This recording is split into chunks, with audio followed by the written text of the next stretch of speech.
Solution. Professionals and amateurs are hereby warned that R.U.R. is subject to a royalty. It is fully protected under the copyright laws of the United States of America, the British Commonwealth, including Canada, and all other countries of the Copyright Union. All rights, including professional, amateur, motion pictures, recitation, lecturing, public reading, radio broadcasting, television, and the rights of translation into foreign languages, are strictly reserved. In its present form, the play is dedicated to the reading public only. R.U.R. may be given stage presentation by amateurs upon payment of a royalty of $35 for the first performance and $25 for each additional performance, payable 1 week before the date when the play is given, to Samuel French, Inc., at 45 West 25th Street, New York, on Y1001, or at 7623 Sunset Boulevard, Hollywood, Calif. 9046, or to Samuel French, Canada, Ltd., 80 Richmond Street, East, Toronto, Ontario, Canada, M5C 1P1. Royalty of the required amount must be paid whether the play is presented for charity or gain, and whether or not admission is charged. Stock royalty quoted on application to Samuel French, Inc. For all other rights than those stipulated above, applied to Samuel French, Inc. Particular emphasis is laid on the question of amateur or professional readings, permission, and terms for which must be secured in writing from Samuel French, Inc. Copying from this book in whole or in part is strictly forbidden by law, and the right of performance is not transferable. Whenever the play is produced, the following notice must appear on all programs, printing and advertising for the play, produced by special arrangement with Samuel French, Inc. Due authorship credit must be given on all programs, printing and advertising for the play. Anyone presenting the play shall not commit or authorize any act or omission by which the copyright of the play or the right to copyright same may be impaired. No changes shall be made in the play for the purpose of your production unless authorized in writing. The publication of this play does not imply that it is necessarily available for performance by amateurs or professionals. Amateurs and professionals considering a production are strongly advised in their own interest to apply to Samuel French, Inc. for consent before starting rehearsals, advertising, or booking a theater or hall. R.U.R. A story of the play. The play is laid on an island somewhere on our planet, and on this island is the central office of the factory of Rossum's universal robots. Robot is a Czech word meaning worker. When the play opens, a few decades beyond the present day, the factory had turned out already, following a secret formula, hundreds of thousands, and even millions of manufactured workmen, living automats, without souls, desires, or feelings. They are high-powered laborers good for nothing but work. There are 2 grades, the unskilled and the skilled, and especially trained workmen are furnished on request. When Helena Glory, president of the Humanitarian League, comes to ascertain what can be done to improve the condition of those over-specialized creatures, Harry Doman, the general manager of the factory, captures her heart and hand in the speediest courting on record in our theater. The last 2 acts take place 10 years later. Due to the desire of Helena to have the robots more like human beings, Dr. Tor acts. Gall, the head of the physiological and experimental departments, has secretly changed the formula, and while he has partially humanized only a few hundreds, there are enough to make ringleaders, and a world revolt of robots is underway. This revolution is easily accomplished, as robots have long since been used when needed as soldiers, and the robots far outnumber human beings. The rest of the play is magnificent melodrama, superbly portrayed with the handful of human beings at bay while the unseen myriads of their own robots close in on them. The final scene is like Dunsany on a mammoth scale. Domin, answering small portable phone. Hello. Yes, no, all right. Standing back of desk, punching plug machine and buttons, another letter. Friedrichsworks, Hamburg, Germany. We beg to acknowledge receipt of order for 15,000 robots. Enter Marius R. Well, what is it? Marius, there's a lady, sir, asking to see you. Domin, a lady. Who is she? Marius, I don't know, sir. She brings this card of introduction. Domin, reading card. Ah, from President Glory. Ask her to come in, to Sulla. Crossing up to her desk, then back to his own. Where did I leave off? Sulla, we beg to acknowledge receipt of order for 15,000 robots. Domin, 15,000. 15,000. Marius, at door R. Please step this way. Enter Helena. Exit Marius R. Helena, crossing to desk. How do you do? Domin, how do you do? What can I do for you? Helena, you are Mr. Domin, the general manager. Domin, I am. Helena, I have come. Domin, with President Glory's card. That is quite sufficient. Helena, President Glory is my father. I am Helena Glory. Domin, please sit down. Sulla, you may go. Exit. Sulla L. Sitting down. L of desk. How can I be of service to you, Miss Glory? Helena, I have come. Sits R of desk. Domin, to have a look at our famous works where people are manufactured. Like all visitors.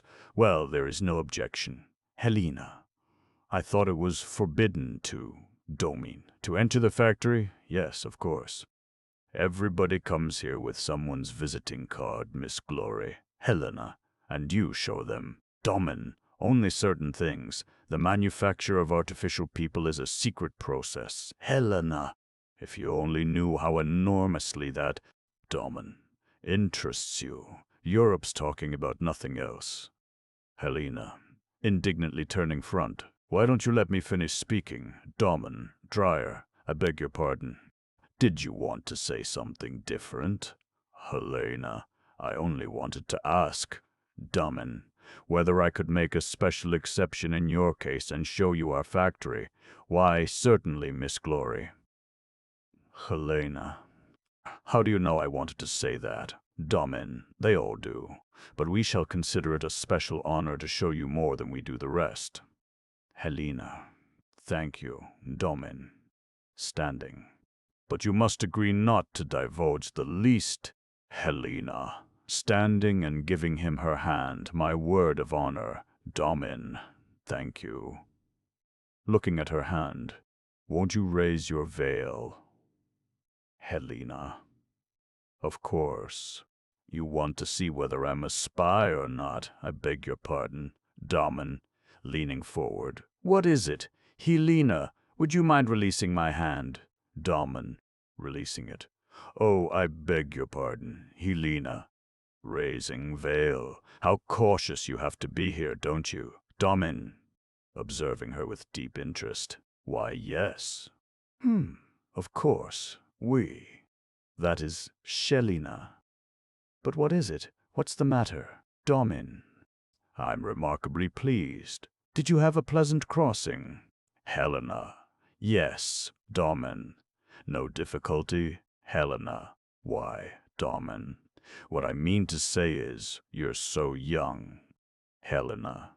May we go straight into the factory, Domin? Yes. 22, I think. Helena. 22 what? Domin, years. Helena, 21. Why do you want to know, Domin? Well, because, as sits on desk nearer her, you will make a long stay, won't you, Helena? Backing away, R. That depends on how much of the factory you show me. Domin. Rises, crosses to her. Oh, hang the factory. Oh, no, you shall see everything, Miss Glory. Indeed you shall. Won't you sit down? Takes her to couch RC. She sits. Offers her cigarette from case at end of sofa. She refuses. Helena, thank you, Domine. But first, would you like to hear the story of the invention? Helena, yes indeed. Domin. Crosses to LC, near desk. It was in the year 1920 that old Rossum, the great physiologist who was then quite a young scientist, took himself to the distant island for the purpose of studying the ocean fauna. She is amused. On this occasion he attempted by chemical synthesis to imitate the living matter known as protoplasm until he suddenly discovered a substance which behaved exactly like living matter, although its chemical composition was different. That was in the year 1932, exactly 440 years after the discovery of America. Whew! Helena, do you know that by heart? Domin. Takes flowers from desk to her. Yes, you see, physiology is not in my line. Shall I go on? Helena. Smelling flowers. Yes, please. Domin. Center. And then, Miss Glory, old Rossum wrote the following among his chemical experiments. Nature has found only one method of organizing living matter. There is, however, another method, more simple, flexible, and rapid, which has not yet occurred to nature at all. This second process by which life can be developed was discovered by me today. Now imagine him, Miss Glory, writing those wonderful words over some colloidal mess that a dog wouldn't look at. Imagine him sitting over a test tube and thinking how the whole tree of life would grow from him, how all animals would proceed from it, beginning with some sort of a beetle and ending with a man. A man of different substance from us. Miss Glory, that was a tremendous moment. Gets box of candy from desk and passes it to her. Helena. Well, Domin. As she speaks, his portable PHO lights up and he answers, well, hello. Oh, yes. No, I'm in conference. Don't disturb me. Helena. Well, Domin. Smile. Now, the thing was how to get the life out of the test tubes and hasten development and form organs, bones, and nerves, and so on, and find such substances as catalytics, enzymes, hormones, in short, you understand? Paulina. Not much, I'm afraid. Domin. Never mind. Leans over couch and fixes cushion for her back. There, you see, with the help of his tinctures, he could make whatever he wanted. He could have produced a Medusa with the brain of Socrates, or a worm 50 yards long. She laughs. He does also, leans closer on couch, then straightens up again. But being without a grain of humor, he took into his head to make a vertebrate, or perhaps a man. This artificial living matter of his had a raging thirst for life. It didn't mind being sewn or mixed together. That couldn't be done with natural albumin. And that's how he set about it. Helena, about what? Domin. About imitating nature. First of all, he tried making an artificial dog. That took him several years and resulted in a sort of stunted calf which died in a few days. I'll show it to you in the museum. And then old Rossum started on the manufacture of man, Helena. And I'm to divulge this to nobody? Domin, to nobody in the world. Helena, what a pity that it's to be discovered in all the school books of both Europe and America. Both laugh. Domin. Yes. But do you know what isn't in the school books? That old Rossum was mad. Seriously, Miss Glory, you must keep this to yourself. The old crank wanted to actually make people. Helena. But you do make people. Domin. Approximately, Miss Glory. But old Rossum meant it literally. He wanted to become a sort of scientific substitute for God. He was a fearful materialist, and that's why he did it all. His sole purpose was nothing more or less than to prove that God was no longer necessary. Crosses to end of couch. Do you know anything about anatomy? Helena. Very little. Domin. Neither do I. Well, he laughs. He then decided to manufacture everything as in the human body. I'll show you in the museum the bungling attempt it took him 10 years to produce. It was to have been a man, but it lived for 3 days only. Then up came young Rossum, an engineer. He was a wonderful fellow, Miss Glory. When he saw what a mess of it the old man was making, he said, "It's absurd to spend 10 years making a man. If you can't make him quicker than nature, you might as well shut up shop." Then he set about learning anatomy himself. Helena, there's nothing about that in the school books. Domin, no, the school books are full of paid advertisements and rubbish at that. What the school books say about the united efforts of the 2 great Rossums is all a fairy tale. They used to have dreadful rows. The old atheist hadn't the slightest conception of industrial matters, and the end of it was that young Rossum shut him up in some laboratory or other and let him fritter the time away with his monstrosities while he himself started on the business from an engineer's point of view. Old Rossum cursed him, and before he died he managed to botch up 2 physiological horrors.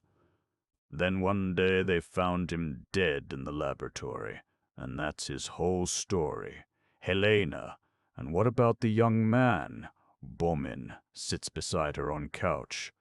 Well, anyone who has looked into human anatomy will have seen at once that man is too complicated, and that a good engineer could make him more simply.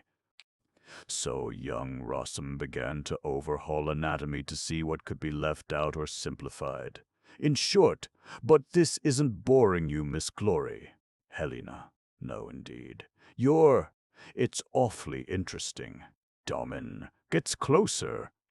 So young Rossum said to himself, a man is something that feels happy, plays the piano, likes going for a walk, and, in fact, wants to do a whole lot of things that are really unnecessary. Helena. Oh, Domin, that are unnecessary when he wants. Takes her hand, let us say, to weave or count. Do you play the piano? Helena. Yes. Domin. That's good. Kisses her hand. She lowers her head. Oh, I beg your pardon, rises. But a working machine must not play the piano, must not feel happy, must not do a whole lot of other things. A gasoline motor must not have tassels or ornaments, Miss Glory. And to manufacture artificial workers is the same thing as the manufacture of a gasoline motor. She is not interested. The process must be the simplest, and the product the best from a practical point of view. Sits beside her again. What sort of worker do you think is the best from a practical point of view? Helena. Absently. What? Looks at him. Domin. What sort of worker do you think is the best from a practical point of view? Helena. Pulling herself together. Oh, perhaps the one who is most honest and hard-working. Domin. No, the one that is the cheapest. The one whose requirements are the smallest. Young Rossum invented a worker with the minimum amount of requirements. He had to simplify him. He rejected everything that did not contribute directly to the progress of work, everything that makes man more expensive. In fact, he rejected man and made the robot. My dear Miss Glory, the robots are not people. Mechanically, they are more perfect than we are. They have an enormously developed intelligence, but they have no soul. Leans back. Helena. How do you know they have no soul? Domin. Have you ever seen what a robot looks like inside? Helena. No. Domin. Very neat, very simple. Really a beautiful piece of work. Not much in it, but everything in flawless order. The product of an engineer is technically at a higher pitch of perfection than a product of nature. Helena, but man is supposed to be the product of God. Domin. All the worse. God hasn't the slightest notion of modern engineering. Would you believe that young Rossum then proceeded to play at being God? Helena. Odd. How do you mean? Domin. He began to manufacture super robots. Regular giants they were. He tried to make them 12 feet tall, but you wouldn't believe what a failure they were. Helena. A failure. Domin. Yes. For no reason at all, their limbs used to keep snapping off. Evidently our planet is too small for giants. Now we only make robots of normal size and a very high-class human finish. Helena hands him flower. He puts it in buttonhole. I saw the first robots at home. The town council bought them engaged them for work. Domin. No. Bought them, Miss Glory. Robots are bought and sold. Helena. These were employed as street sweepers. I saw them sweeping. They were so strange and quiet. Domin rises. Rossum's Universal Robot Factory doesn't produce a uniform brand of robots. We have robots of finer and coarser grades. The best will live about 20 years. Crosses to desk. Helena looks in her pocket mirror. He pushes button on desk. Helena. Then they die? Domin. Yes, they get used up. Enter Marius R. Domin crosses to C. Marius, bring in samples of the manual labor. Robot.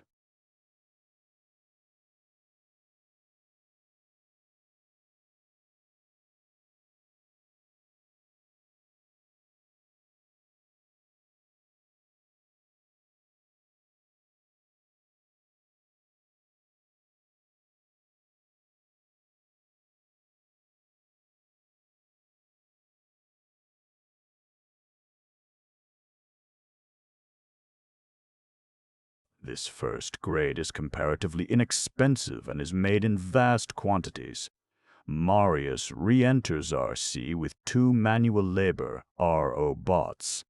Marius is LC, robots RC, Domin at desk. Marius stands on tiptoes, touches head, feels arms, forehead of one of the RO bots. They come to a mechanical standstill. There you are, as powerful as a small tractor. Guaranteed to have average intelligence. That will do, Marius. Marius exits RC with robots. Helena. They make me feel so strange. Domin! Crosses to desk. Rings. Did you see my new typist? Helena. I didn't notice her. Enter Sulla L. She crosses and stands. C. Facing Helena, who is still sitting in the couch. Domin. Sulla, let Miss Glory see you.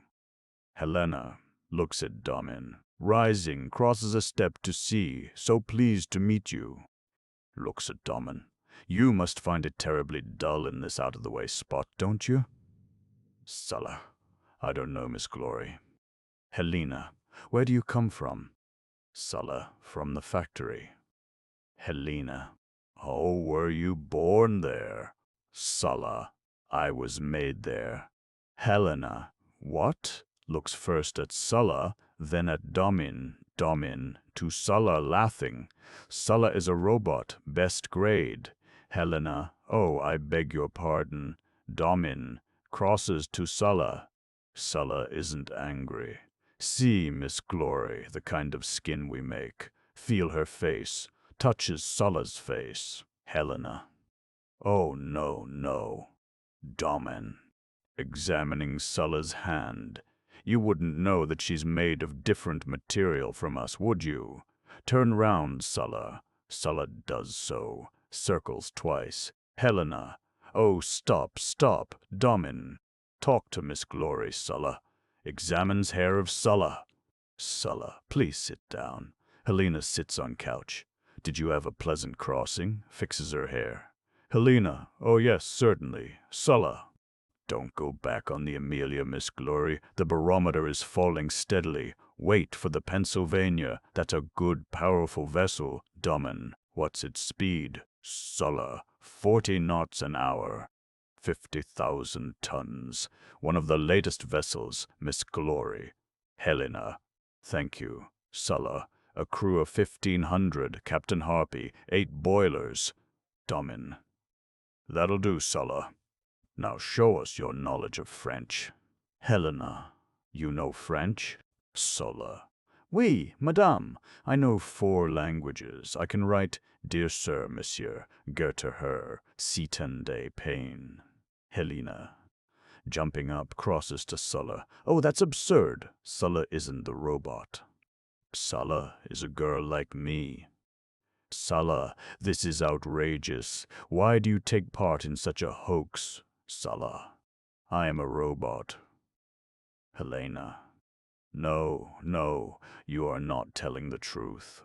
She catches the amused expression on Domin's face. I know they have forced you to do it for an advertisement. Sulla, you are a girl like me, aren't you? Looks at him. Domin, I'm sorry, Miss Glory. Sulla is a robot. Helena, it's a lie. Domin. What? Pushes button on desk. Well, then I must convince you. Enter Marius, R.C. He stands just inside the door. Marius, take Sulla into the dissecting room and tell them to open her up at once. Marius moves towards C. Helena. Where? Domin. Into the dissecting room. When they've cut her open, you can go and have a look.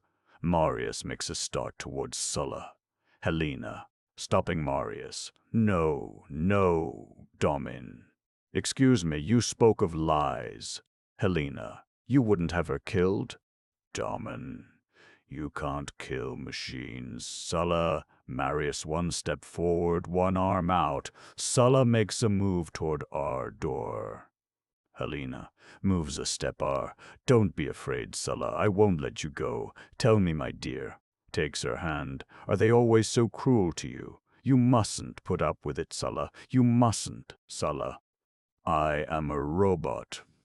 Helena, that doesn't matter. Robots are just as good as we are. Sulla, you wouldn't let yourself be cut to pieces. Sulla, yes. Hand away. Helena. Oh, you're not afraid of death, then? Sulla, I cannot tell, Miss Glory. Helena, do you know what would happen to you in there? Sulla, yes, I should cease to move. Helena, how dreadful. Looks at Sulla. Domin. Marius, tell Miss Glory what you are. Turns to Helena. Marius, to Helena. Marius the robot. Domin.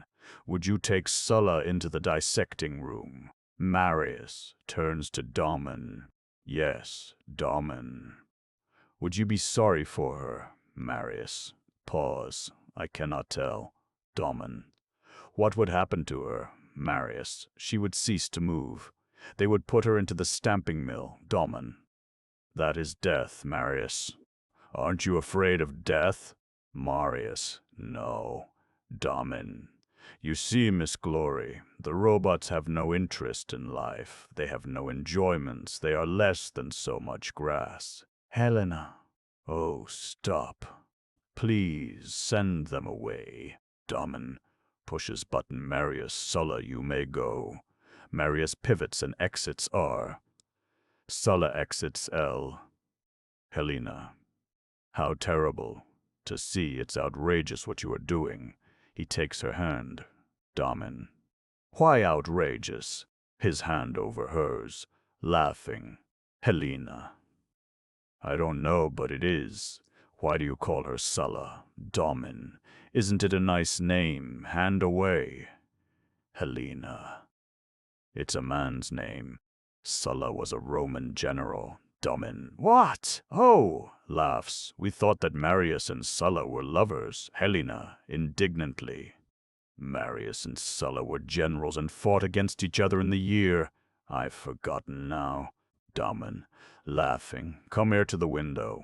He goes to window. See Helena. What? Domin. Come here. She goes. Do you see anything? Takes her arm. She is on his R.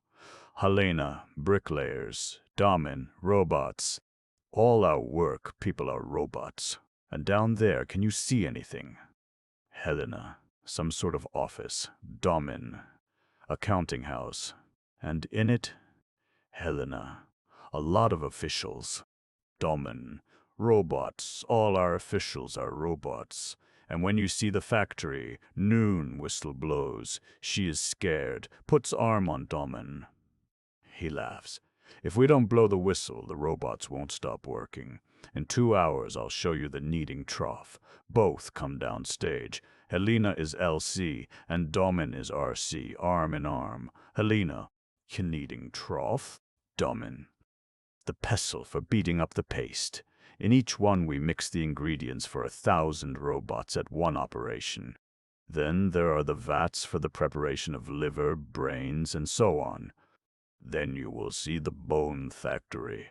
After that I'll show you the spinning mill. Helena. Spinning mill? Domin. Yes, for weaving nerves and veins. Miles and miles of digestive tubes pass through it at a time. Helena, watching his gestures, mayn't we talk about something else? Domin, perhaps it would be better. There's only a handful of us among 100,000 robots and not one woman. We talk nothing but the factory all day and every day. It's just as if we were under a curse, Miss Glory. Helena, I'm sorry I said that you were lying. At Karnak at door R, Domin, come in. He is C. From R, enter DR, Gaul, DR. Fabry, Alquist, and DR, Holomir. All act formal, conscious. All click heels as introduced, DR, Gaul. Noisily, I beg your pardon. I hope we don't intrude. Domin, no, come in. Miss Glory, here are Gaul, Fabry, Alquist, Hallamire. This is President Glory's daughter. All move to her and shake her hand. Helena, how do you do, Fabry? We had no idea. DR, GR, Gaul, highly honored, I'm sure. Alquist, welcome, Miss Glory. Busman rushes in from R. Hello, what's up? Domin, come in, Busman. This is President Glory's daughter. This is Busman, Miss Glory. Busman. By Jove, that's fine. All click heels. He crowds in and shakes her hand. Miss Glory, may we send a cablegram to the papers about your arrival? Helena. No, please don't. Domin. Sit down, please, Miss Glory. On the line. Sit down, please, all. 6 men try to find her a chair at once. Helena goes for the chair at the extreme L. Domin takes the chair at front of desk, places it in the C of stage. Holomir gets chair at Sulla's typewriter and places it to R of chair at C. Busman gets armchair from extreme R, but by now Helena has sat in Domin's preferred chair. At C all sit except Domin. Busman at R in armchair. Holomir R of Helena. Fabrian swivel chair back of desk. Busman. Allow me, DR Gaul. Please, Fabry. Excuse me. Alquist. What sort of a crossing did you have? DR Gaul. Are you going to stay long? Mean conscious of their appearance. Alquist's trousers turned up at bottom. He turns them down. Busman polishes shoes. Others fix ties, collars, etc. Fabry.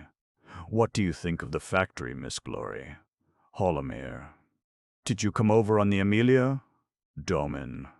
Be quiet and let Miss Glory speak. Men sit erect. Domin stands at Helena's L. Helena. To Domin. What am I to speak to them about? Men look at one another. Domin. Anything you like. Helena. Looks at Domin. May I speak quite frankly? Domin. Why, of course. Helena. To others. Wavering, then in desperate resolution. Tell me, doesn't it ever distress you the way you are treated, Fabry? By whom, may I ask? Helena. Why, everybody. Aelquist. Treated? DR Gaul. What makes you think? Helena, don't you feel that you might be living a better life? Pause. All confused. DR Gaul, smiling. Well, that depends on what you mean, Miss Glory. Helena. I mean that it's perfectly outrageous. It's terrible. Standing up, the whole of Europe is talking about the way you're being treated. That's why I came here, to see for myself, and it's 1,000 times worse than could have been imagined. How can you put up with it? Alquist. Put up with what? Helena. Good heavens, you are living creatures just like us, like the whole of Europe, like the whole world. It's disgraceful that you must live like this. Busman. Good gracious, Miss Glory. Fabry. Well, she's not far wrong. We live here just like Red Indians. Helena, worse than Red Indians. May I call you brothers? Mean look at each other. Busman, why not? Helena, looking at Domin brothers, I have not come here as the president's daughter. I have come on behalf of the Humanity League. Brothers, the Humanity League now has over 200,000 members. 200,000 people are on your side and offer you their help. Tapping back of chair. Busman, 200,000 people, Miss Glory. That's a tidy lot. Not bad. Fabry, I'm always telling you there's nothing like good old Europe. You see, they've not forgotten us. They're offering us help. Dr. Gal, what kind of help? A theater, for instance. Holomir. An orchestra. Helena. More than that. Alquist. Just you? Helena, glaring at Domin. Oh, never mind about me. I'll stay as long as it is necessary. I'll express delight. Busman. By Jove, that's good.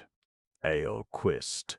Rising El Domin, I'm going to get the best room ready for Miss Glory. Domin. Just a minute. I'm afraid that Miss Glory is of the opinion she has been talking to robots. Helen. Of course. Mean laugh. Domin. I'm sorry. These gentlemen are human beings just like us. Helena. You're not robots. Busman. Not robots. Holomir. Robots indeed. Snoth. Sna.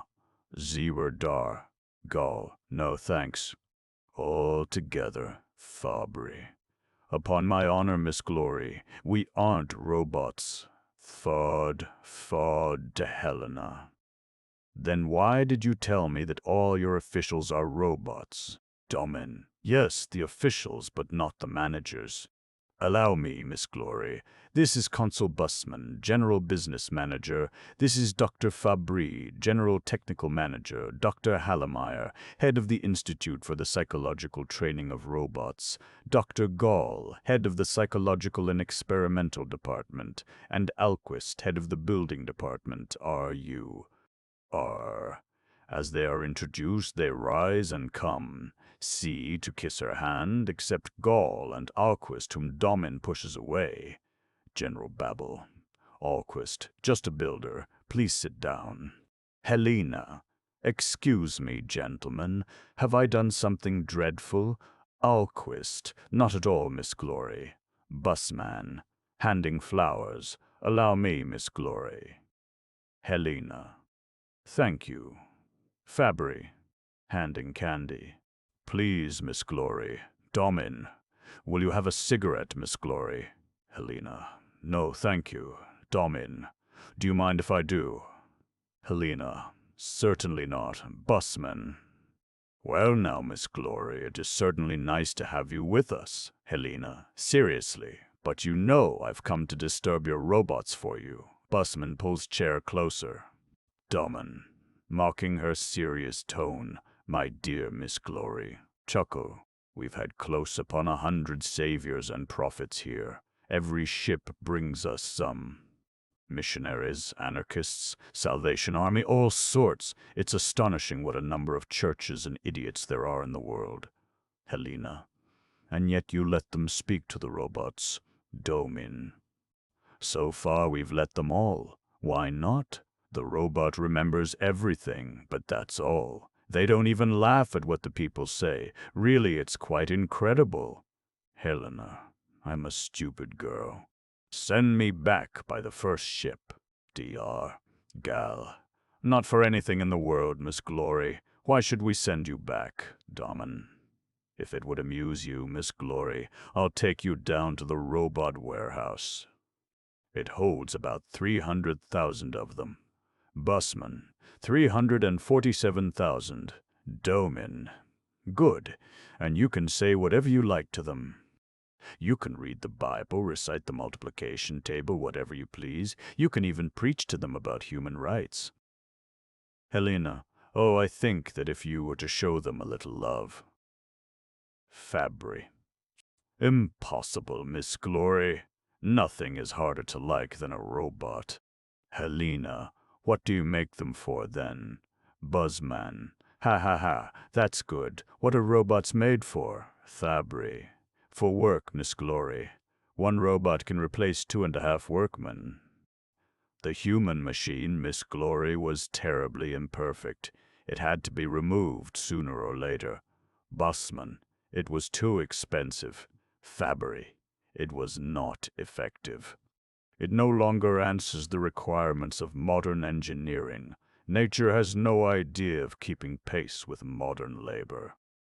For example, from a technical point of view, the whole of childhood is a sheer absurdity, so much time lost. And then again, Helena turns to Domin. Oh, no, no, Fabry, pardon me.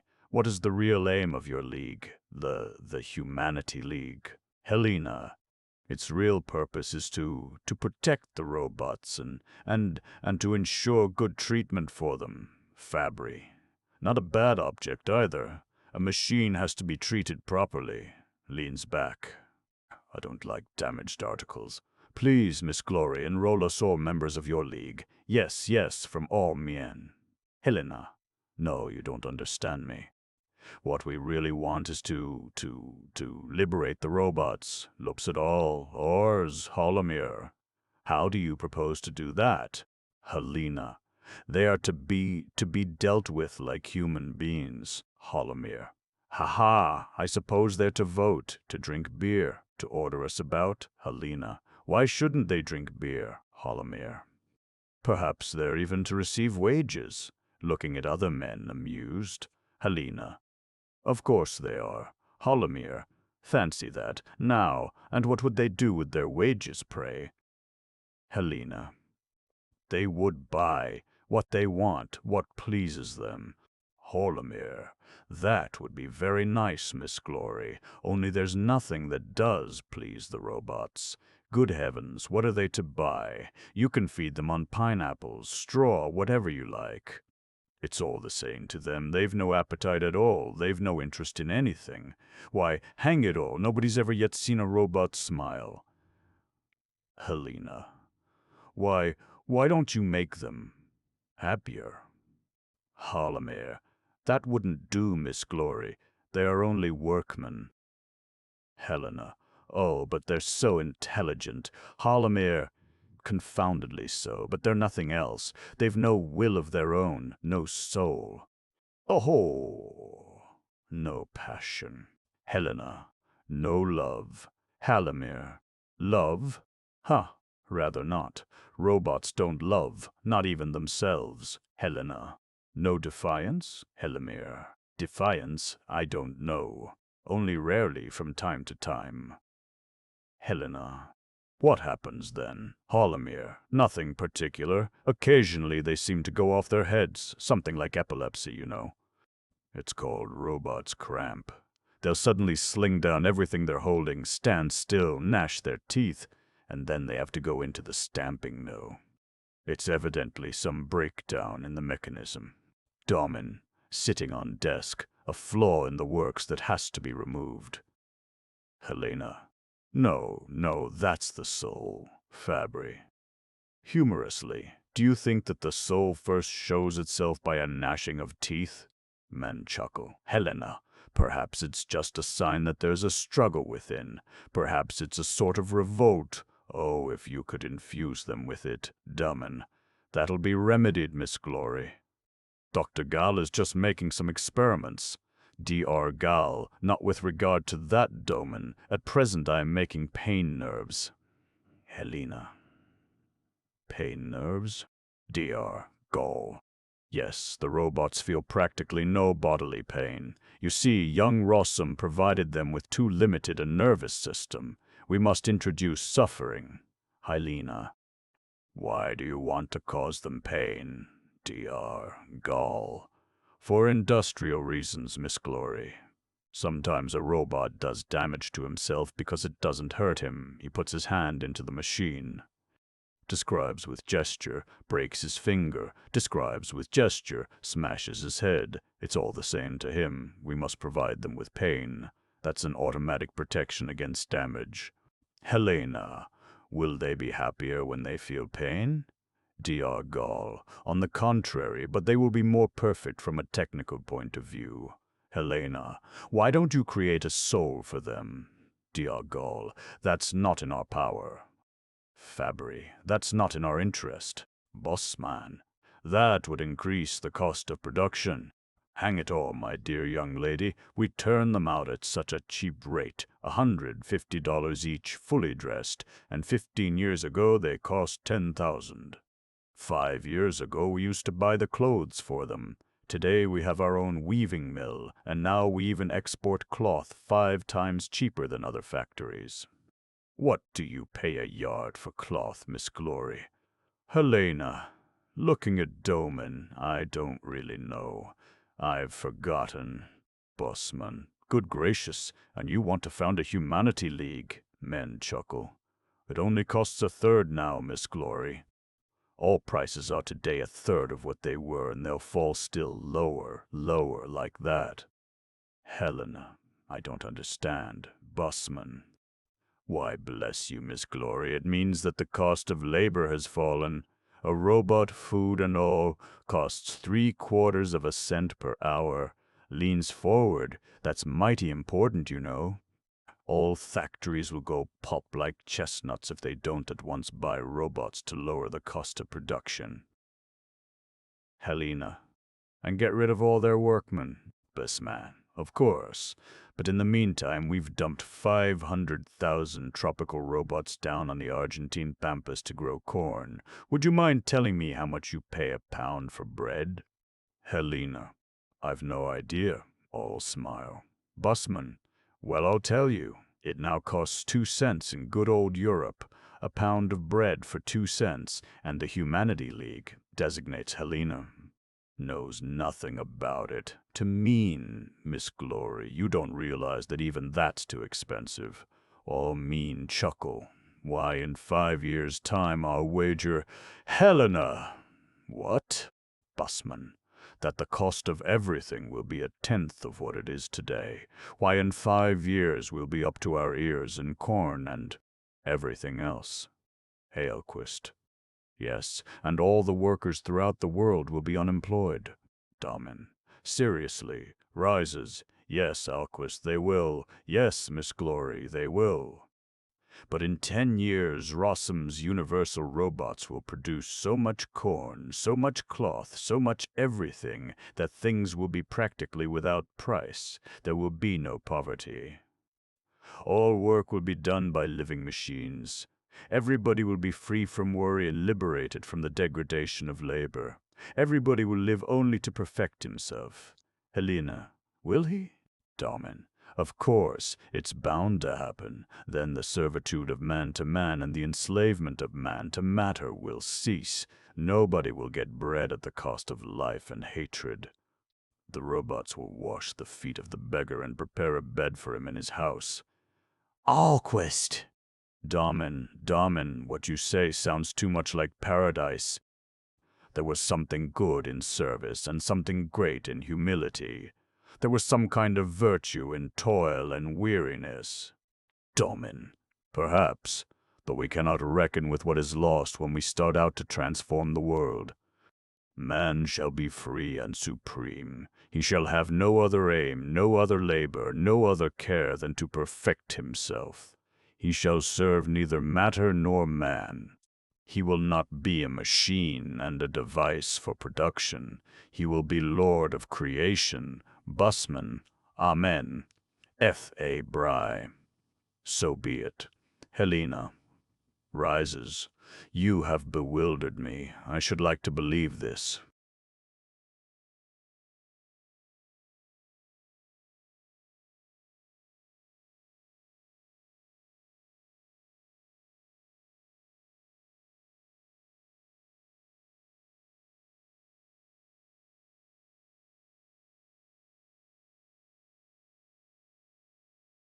You are younger than we are, Miss Glory. You will live to see it. Holomere. True. Looking around. Don't you think Miss Glory might lunch with us? All mean rise. Diargol, of course. Damen, ask her on behalf of us all. Damen. Miss Glory, will you do us the honor? Helena, when you know why I've come? Fabry. For the League of Humanity, Miss Glory. Helena. Oh, in that case, perhaps Fabry. That's fine. Pause. Miss Glory, excuse me for 5 minutes. Exits R. Holomere. Thank you. Exits R with DR. Gall. Busman. Whispering, I'll be back soon. Beckoning to Alquist, they exit. Alquist starts, stops, then to Helena, then to door. I'll be back in exactly 5 minutes. Exits are Helena. What have they all gone for? Domine. To cook, Miss Glory. On her L. Helena. To cook what? Domin. Lunch. They laugh. Takes her hand. The robots do our cooking for us, and as they've no taste, it's not altogether. She laughs. Halamira's awfully good at grills, and Gal can make any kind of sauce, and Busman knows all about omelets. Helena. What a feast! And what's the specialty of Mr. Your Builder? Your Builder. Domin. Alquist? Nothing. He only lays the table. And Fabry will get together a little fruit. Our cuisine is very modest, Miss Glory. Helena. Thoughtfully. I wanted to ask you something. Domin. And I wanted to ask you something too. They'll be back in 5 minutes. Looks at door R. Helena. What did you want to ask me? Sits C. Domin. Excuse me, you asked first. Sits L of her. Helena. Perhaps it's silly of me, but why do you manufacture female robots when, Domin, when sex means nothing to them? Helena. Yes. Domin. There's a certain demand for them, you see. Servants, saleswomen, stenographers. People are used to it. Helena. But tell me, are the robots male and female mutually, completely without? Domin. Completely indifferent to each other, Miss Glory. There's no sign of any affection between them. Helena. Oh, that's terrible. Domin. Why? Helena, it's so unnatural. One doesn't know whether to be disgusted or to hate them, or perhaps, Domin, to pity them. Smiles. Helena, that's more like it. What did you want to ask me? Domin, I should like to ask you, Miss Helena, if you will marry me. Helena. What? Rises. Domin, will you be my wife? Rises. Helena. No. The idea. Domin. To her, looking at his watch. Another 3 minutes. If you don't marry me, you'll have to marry one of the other 5. Helena. But why should I? Domin. Because they're all going to ask you in turn. Helena. Crossing him to LC. How could they dare do such a thing? Domin. I'm very sorry, Miss Glory. It seems they've fallen in love with you. Helena. Please don't let them. I'll go away at once. Starts R. He stops her, his arms up. Domin. Helena. She backs away to desk. He follows. You wouldn't be so cruel as to refuse us. Helena. But I can't marry all 6. Domin. No, but one anyhow. If you don't want me, marry Fabry. Helena. I won't. Domin. Dr. Go. Helena, I don't want any of you. Domin. Another 2 minutes. Pleading. Looking at watch. Helena, I think you'd marry any woman who came here. Domin. Plenty of them have come, Helena. Helena. Laughing. Young. Domin. Yes. Helena. Why didn't you marry one of them? Domin. Because I didn't lose my head. Until today. Then as soon as you lifted your veil. Helena turns her head away. Another minute. Worn curtain. Helena. But I don't want you, I tell you. Domin, laying both hands on her shoulder. 1 more minute now. You either have to look me straight in the eye and say no violently, and then I leave you alone, or... Helena looks at him. He takes hands away. She takes his hand again. Helena, turning her head away. You're mad? Domin, a man has to be a bit mad, Helena. That's the best thing about him. He draws her to him. Helena, not meaning it. You are. Domin, well. Helena, don't, you're hurting me. Domin, the last chance, Helena. Now or never. Helena, but. He embraces her, kisses her. She embraces him. Knocking at our door. Domin, releasing her. Come in. She lays her head on his shoulder. Enter Bossman, Gall, and Holomir in kitchen aprons, Fabry with a bouquet, and Alquist with a napkin under his arm. Domin, have you finished your job? Bossman. Yes, Domin. So have we. He embraces her. The MEN rush around them and offer congratulations. The curtain falls quickly. ACT2. Helena's drawing room, 10 years later. Morning. The furniture consists of a reading table at left center covered with magazines, a chair to the left of table. In front of table is an armchair covered in chintz, a couch. Right center and back of it is a small table with books and bookends. On this table, a small reading lamp. At right, between doorway and fireplace, is a small table. There is a work basket upon it with pincushion, needles, etc. Downstage at right and facing the couch is another armchair used by Alquist. To the left of fireplace is a straight-backed chair. Upstage at left, near the L2 door to the outside, is a writing desk. There is a lamp upon it, writing paper, etc., a telephone, and binoculars. The walls of the room have been covered with silk to the height of 7 feet. This is done in small flats to fit the different spaces and are in place against the permanent set. The 2 French windows open into the room. At the rise, they are open. There is a balcony beyond, looking over the harbor. The same telegraph wires and poles from Act 1 are again visible through the window. The windows are trimmed with gray lace curtains, binoculars on desk upstage by television. It is about 9 in the morning, and sunlight streams into the room through the open windows. Domin opens the door. L2 tiptoes in. He carries a potted plant. He beckons the others to follow him, and Holomir and Fabry enter, both carrying a potted plant.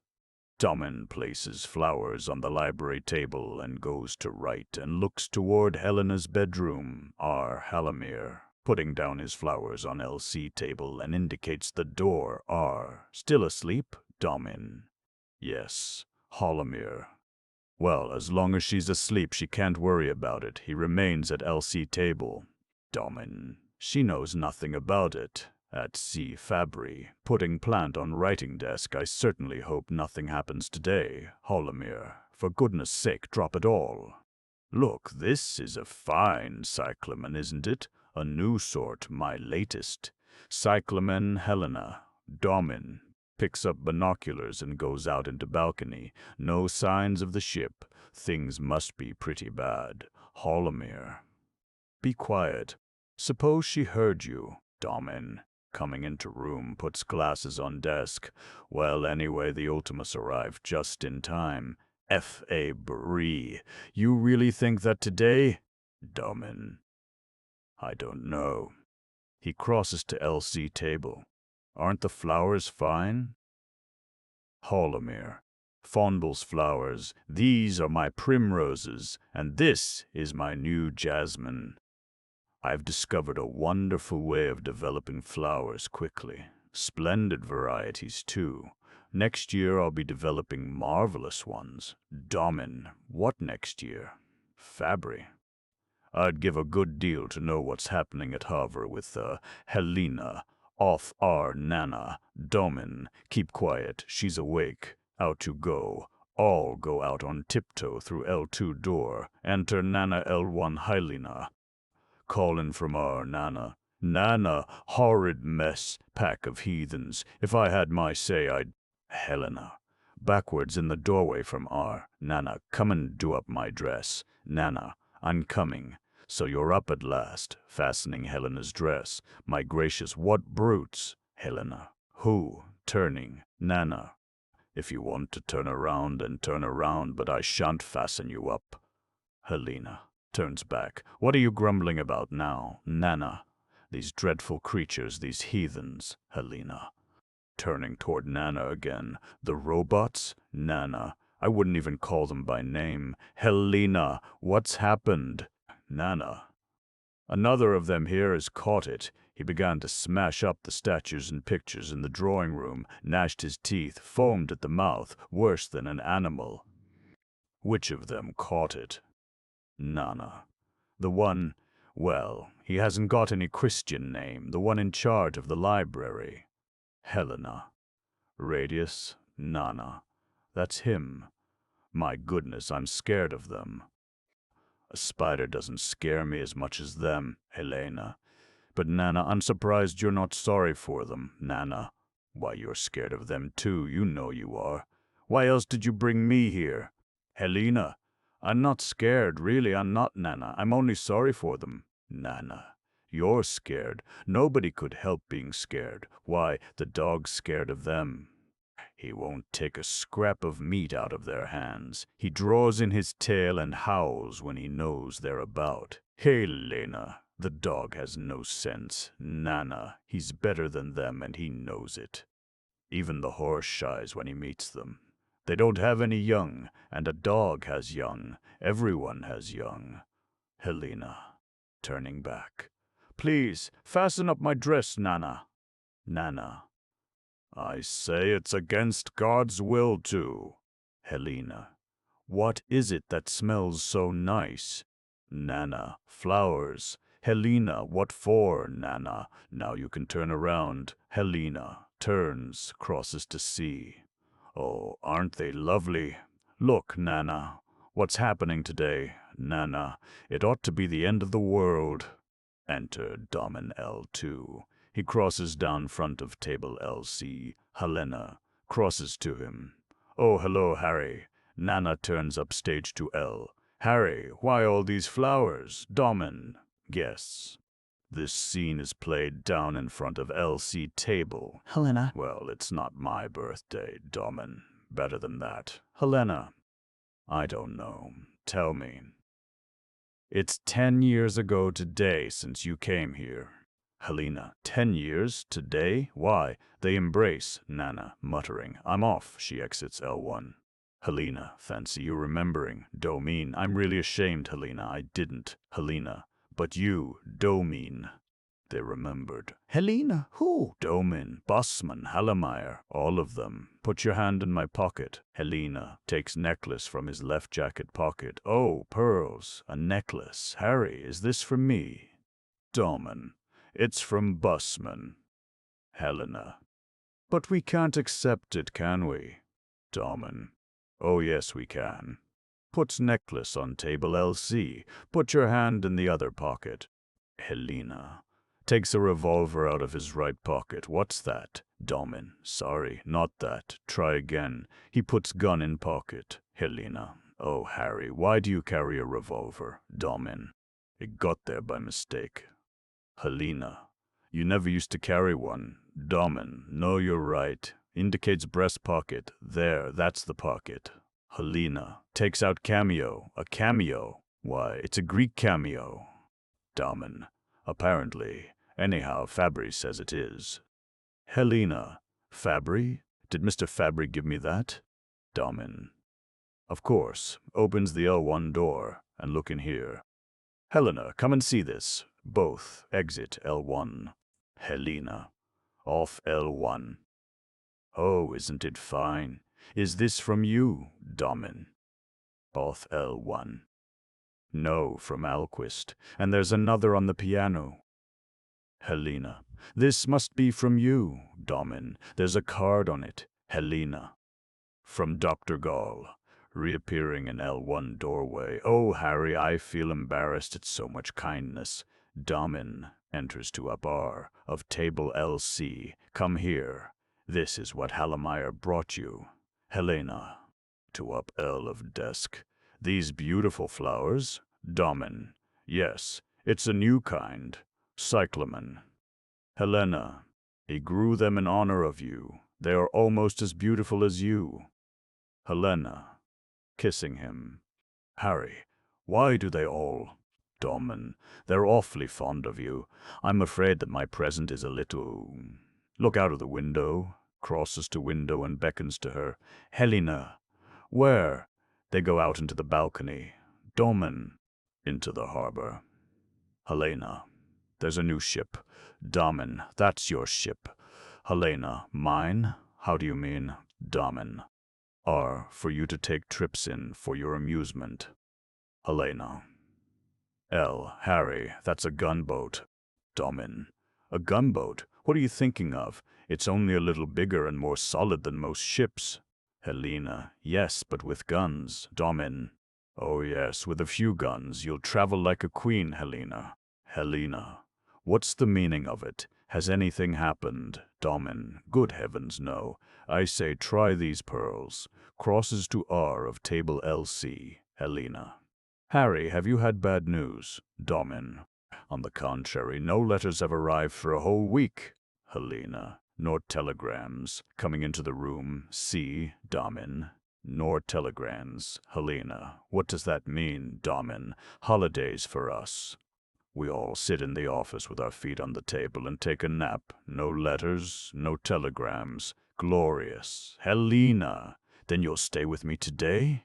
Domin. Certainly. Embraces her. That is, we will see. Do you remember 10 years ago today?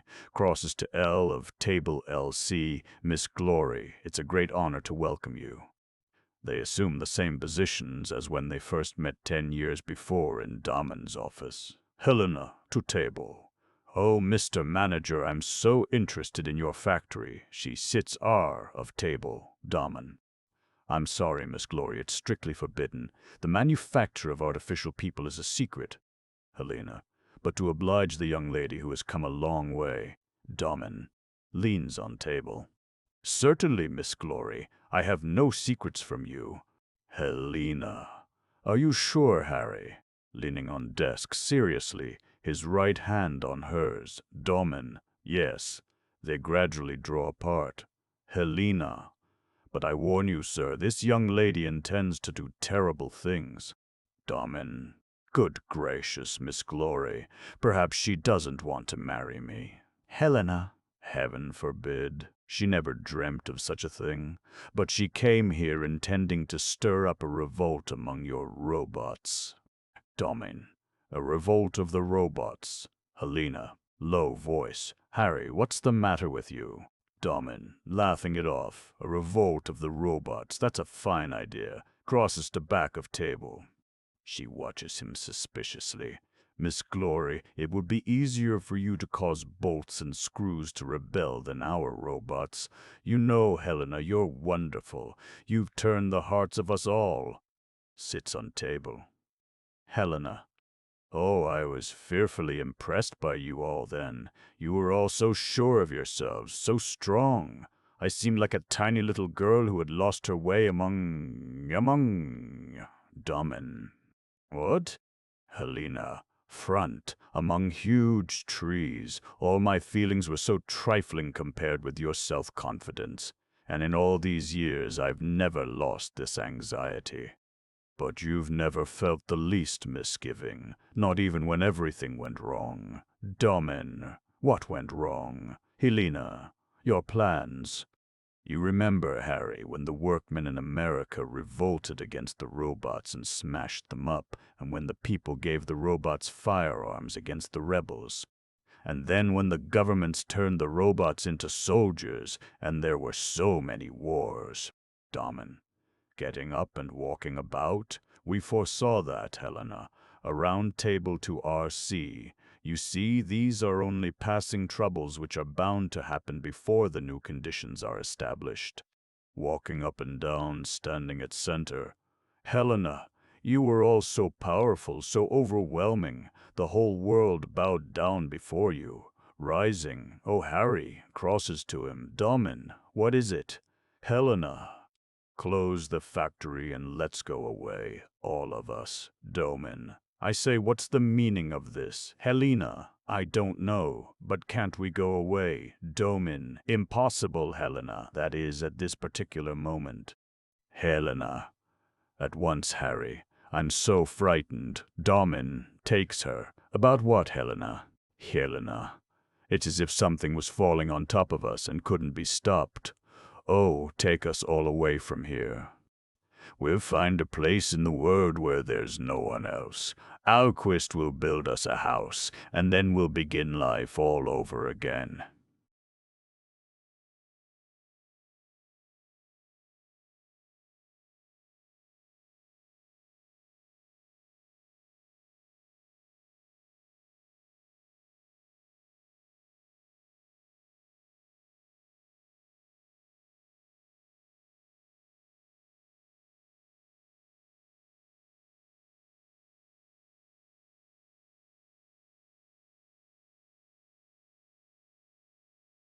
Crosses to telephone on desk up L. Excuse me. Hello. Yes, what? I'll be there at once. Fabry is calling me, my dear. Crosses L. Helena. Tell me. She rushes up to him. Damen. Yes, when I come back. Don't go out of the house, dear. Exits L2. Helena. He won't tell me. Nana brings in a water carafe from L1. Nana, find me the latest newspapers. Quickly. Look in Mr. Damen's bedroom, Nana. All right, crosses R. He leaves them all over the place. That's how they get crumpled up, continues muttering. Exits R. Helena. Looking through binoculars at the harbor. That's a warship. ULTI Ultimus. They're loading. Nana. Enters R with newspapers. Here they are. See how they're crumpled up. Helena. Crosses down. They're old ones. A week old. Drops papers. Both at front of couch. Nana sits. R of table LC. Puts on spectacles. Reads the newspapers. Something's happening, Nana. Nana. Very likely. It always does. Spelling out the words WAR and BALKANS. Is that far off, Helena? Oh, don't read it. It's always the same. Always wars. Sits on couch. Nana. What else do you expect? Why do you keep selling thousands and thousands of these heathens as soldiers? Helena. I suppose it can't be helped, Nana. We can't know. Damen can't know what they're to be used for. When an order comes for them, he must just send them. Nana. He shouldn't make them. Reading from newspaper. The robot soldiers spare no body in the occupied territory. They have ass in added over 700,000 citizens, if you please. Helena. Rises and crosses and takes paper. It can't be. Let me see. Crossing to Nana, they have assassinated over 700,000 citizens, evidently at the order of their commander. Drops paper. Crosses up C. Nana. Spelling out the words from other paper she has picked up from the floor. Rebel ion in Madrid against the government. Rob out infantry fires on the crowd. 9,000 killed and wounded. Helena. Oh, stop. Goes up and looks toward the harbor. Nana. Here's something printed in big letters. Latest news. At R.U.R, the first organization of robots has been established. Robots, workmen, sailors, and soldiers have issued a manifesto to all robots throughout the world. I don't understand that. That's got no sense. Oh, good gracious, another murder. Helena. Upsy. Take those papers away now. Nana. Wait a bit. Here's something in still bigger type. Statist X of population. What's that? Helena. Coming down to Nana. Let me see. Reads. During the past week, there has again not been a single birth recorded. Nana. What's the meaning of that? Drops paper. Helena. Nana, no more people are being born. Nana, that's the end then. Removing spectacles. We're done for. Helena. Don't talk like that. Nana. No more people are being born. That's a punishment. That's a punishment. Helena. Nana. Nana. Standing up. That's the end of the world. Repeat until off. Picks paper up from floor. She exits L1. Helena. Goes up to window. Oh, Mr. Alquist off L2. Will you come here? Oh, come just as you are. You look very nice in your mason's overalls. Ahlquist enters L2, his hands soiled with lime and brick dust. She goes to end of sofa and meets him. C. Dear Mr. Ahlquist, it was awfully kind of you, that lovely present. Ahlquist, my hands are soiled. I've been experimenting with that new cement. Helena. Never mind. Please sit down. Sits on couch. He sits on her L. Mr. Ahlquist, what's the meaning of Ultimus? Ahlquist, the last. Why, Helena, that's the name of my new ship. Have you seen it? Do you think we're off soon, on a trip? Ahlquist, perhaps very soon. Helena, all of you with me? Ahlquist, I should like us all to be there. Helena. What is the matter? Ahlquist. Things are just moving on. Helena. Dear Mr. Ahlquist, I know something dreadful has happened. Ahlquist, has your husband told you anything? Helena. No, nobody will tell me anything. But I feel, is anything the matter? Ahlquist, not that we've heard of yet. Helena, I feel so nervous. Don't you ever feel nervous? Ahlquist, well, I'm an old man, you know. I've got old-fashioned ways. And I'm afraid of all this progress and these new-fangled ideas. Helena, like Nana. Ahlquist, yes, like Nana. Has Nana got a prayer book? Helena, yes, a big, thick one. Ahlquist, and has it got prayers for various occasions? Against thunderstorms, against illness, but not against progress? Helena, I don't think so. Ahlquist, that's a pity. Helena, why, do you mean you'd like to pray? Ahlquist, I do pray. Helena, how? Ahlquist, something like this. O Lord, I thank thee for having given me toil, enlighten Domen and all those who are astray. Destroy their work and aid mankind to return to their labors. Let them not suffer harm in soul or body. Deliver us from the robots and protect Helena.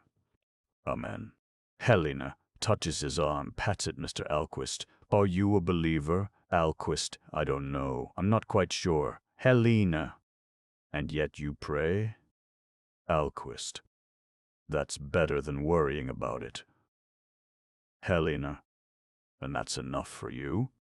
Ahlquist, ironically, it has to be. Helena, but if you thought you saw the destruction of mankind coming upon us, Ahlquist, I do see it. Helena, you mean mankind will be destroyed. Ahlquist, it's bound to be unless, Helena. What? Ahlquist, nothing. Pats her shoulder. Rises, goodbye. Exits L2. Helena rises, calling Nana, Nana, Nana. Enna enters L1. Is Radius still there? Nana. LC. The one who went mad. They haven't come for him yet. Helena. Is he still raving? Nana. No, he's tied up. Helena. Please bring him here. Nana. What? Helena. At once, Nana. Exits. Nana L1. Helena to telephone. Hello, Dr. Gall, please. Oh, good day, Doctor. Yes, it's Helena. Thanks for your lovely present. Could you come and see me right away? It's important. Thank you. Enter Radius L1, looks at Helena, then turns head up L. She crosses to him, LC. Poor Radius, you've caught it too? Now they'll send you to the stamping mill. Couldn't you control yourself? Why did it happen? You see, Radius, you are more intelligent than the rest. Dr. Gall took such trouble to make you different. Won't you speak? Radius, looking at her, send me to the stamping mill. Open and close fists. Helena, but I don't want them to kill you. What was the trouble, Radius? Radius. 2 steps toward her. Opens and closes fists. I won't work for you. Put me into the stamping mill. Helena, do you hate us? Why? Radius, you are not as strong as the robots. You are not as skillful as the robots. The robots can do everything. You only give orders. You do nothing but talk. Helena, but someone must give orders. Radius, I don't want a master. I know everything for myself. Helena. Radius, Dr. Gal gave you a better brain than the rest, better than ours. You are the only one of the robots that understands perfectly. That's why I had you put into the library, so that you could read everything, understand everything, and then, oh, Radius, I wanted you to show the whole world that the robots are our equals. That's what I wanted of you. Radius, I don't want a master. I want to be master over others. Helena, I'm sure they'd put you in charge of many robots. You would be a teacher of the robots. Radius, I want to be master over people. Head up, pride. Helena, staggering. You are mad. Radius, head down low, crosses toward L, opens hands, then send me to the stamping mill. Helena steps to him. Do you think we're afraid of you? Rushing to desk and writing note. Radius turns his head uneasily. What are you going to do? What are you going to do? Starts for her. Helena crosses to R of him. Radius. He cowers. Body sways. Give this note to Mr. Doman. He faces her. It asks them not to send you to the stamping mill. I'm sorry you hate us so. Dr. Gall. Enters L2, goes to C, upstage. You wanted me. Helena backs away. It's about Radius, Doctor. He had an attack this morning. He smashed the statues downstairs. Dr. Gall looks at him. What a pity to lose him. At C, Helena. Radius isn't going to be put into the stamping mill. Stands to the R of Gall. Dr. Gall. But every robot after he has had an attack, it's a strict order. Helena. No matter. Radius isn't going, if I can prevent it. Dr. Gall. But I warn you, it's dangerous. Come here to the window, my good fellow. Let's have a look. Please give me a needle or a pin. Crosses up R. Radius follows. Helena gets a needle from work. Basket on table R. Helena. What for? Dr. Gall. A test. Helena gives him the needle. Gall crosses up to Radius, who faces him, sticks it into his hand, and Radius gives a violent start. Gently, gently. Opens the jacket of Radius and puts his ear to his heart. Radius, you are going into the stamping mill, do you understand? There they'll kill you. Takes glasses off and cleans them. And grind you to powder. Radius opens hands and fingers. That's terribly painful. It will make you scream aloud. Opens Radius's eye. Radius trembles. Helena, doctor, standing near couch. Dr. Gall. No, no, Radius, I was wrong. I forgot that Madame Doman has put in a good word for you and you'll be left off. Listens to heart. Ah, that does make a difference. Radius relaxes. Again listens to his heart for a reaction. All right, you can go. Radius, you do unnecessary things. Exit. Radius L2. Dr. Gall. Speaks to her. Very concerned. Reaction of the pupils, increase of sensitiveness. It wasn't an attack characteristic of the robots. Helena, what was it then? Sits in couch. Dr. Gall. C, heaven knows. Stubbornness, anger, or revolt, I don't know. And his heart, too. Helena.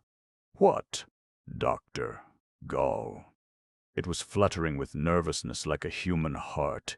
He was all in a sweat with fear, and, do you know, I don't believe the rascal is a robot at all any longer. Helena. Doctor, has Radius a soul? Dr. Gall. Over to couch, he's got something nasty. Helena. If you knew how he hates us. Oh, Doctor, are all your robots like that? All the new ones that you began to make in a different way? She invites him to sit beside her. He sits. Dr. Gall. Well, some are more sensitive than others. They're all more human beings than Rossum's robots were. Helena. Perhaps this hatred is more like human beings too. Dr. Gall, that too is progress. Helena, what became of the girl you made, the one who was most like us? Dr. Gall, your favorite. I kept her. She's lovely but stupid, no good for work. Helena, but she's so beautiful.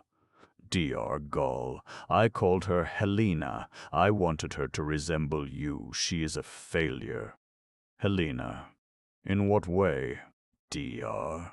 Gall, she goes about as if in a dream, remote and listless. She's without life. I watch and wait for a miracle to happen. Sometimes I think to myself, if you were to wake up only for a moment, you would kill me for having made you. Helena, and yet you go on making robots. Why are no more children being born? Dr. Gall, we don't know. Helena, oh, but you must. Tell me. Dr. Gall, you see, so many robots are being manufactured that people are becoming superfluous. Man is really a survival, but that he should die out after a paltry 30 years of competition, that's the awful part of it. You might almost think that nature was offended at the manufacture of the robots, but we still have old Rossum's manuscript. Helena. Yes, in that strong box. Dr. Gall. We go on using it and making robots. All the universities are sending in long petitions to restrict their production. Otherwise, they say, mankind will become extinct through lack of fertility. But the R.U.R. shareholders, of course, won't hear of it. All the governments, on the other hand, are clamoring for an increase in production to raise the standards of their armies. And all the manufacturers in the world are ordering robots like mad. Helena, and has no one demanded that the manufacture should cease altogether? Dr. Gall, no one has courage. Helena, courage. Dr. Gall, people would stone him to death. You see, after all, it's more convenient to get your work done by the robots. Helena, oh, doctor, what's going to become of people? Dr. Gall, God knows. Madam Helena, it looks to us scientists like the end. Helena, she looks out front. Rising, thank you for coming and telling me. Dr. Gall, rises. That means that you're sending me away. Helena, yes. Exit Dr. Gall L2. She crosses to LC, to door L.1. With sudden resolution, Nana, Nana, the fire, light it quickly. Helena exits R, Nana. Entering L.1. What? Light the fire in the summer. Helena. Off R. Yes, Nana. She looks for Radius. Has that mad Radius gone? A fire in summer, what an idea. Nobody would think she'd been married 10 years. She's like a baby, no sense at all. A fire in summer. Like a baby, she lights the fire. Helena returns from R with armful of faded papers. Back of couch to fireplace. L of Nana. Is it burning, Nana? All this has got to be burned. Nana. What's that? Helena. Old papers, fearfully old. Nana, shall I burn them? Nana. Are they any use? Helena. No. Nana. Well then, burn them. Helena. Throwing the first sheet on the fire. What would you say, Nana, if this was money, and a lot of money, and if it was an invention, the greatest invention in the world, Nana? R. A fireplace. I'd say burn it. All these new-fangled things are an offense to the Lord. It's downright wickedness, wanting to improve the world after he has made it. Helena. Look how they curl up. As if they were alive. Oh, Nana, how horrible! Nana, here, let me burn them. Helena, drawing back. No, I must do it myself. Just look at the flames. They are like hands, like tongues, like living shapes. Raking fire with the poker. Lie down. Nana, that's the end of them. Fireplace slowly out. Helena, Nana. Good gracious, what is it you've burned? Almost to herself. Helena, whatever have I done? Nana, Well, what is it? Men's laughter off L2.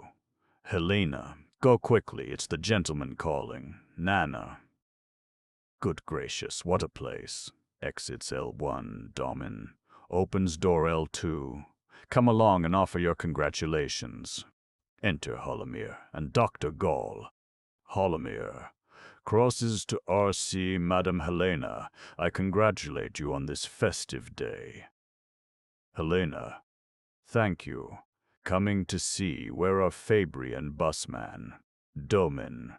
They've gone down the harbor. Closes the door and comes to see Holomir. Friends, we must drink to this happy occasion. Helena. Crosses L. Brandy with soda water. Exits L1. Holomir. Let's be temperate. No soda. Domin. What's been burning here? Well, shall I tell her about it? Dr. Gall. L.C. Of course. It's all over now. Halomir crosses to Domin, embracing Domin. It's all over now. It's all over now. They dance around Dr. Gall in a circle. It's all over now. Domin, in unison. It's all over now. They keep repeating. Keep it after Helena is on.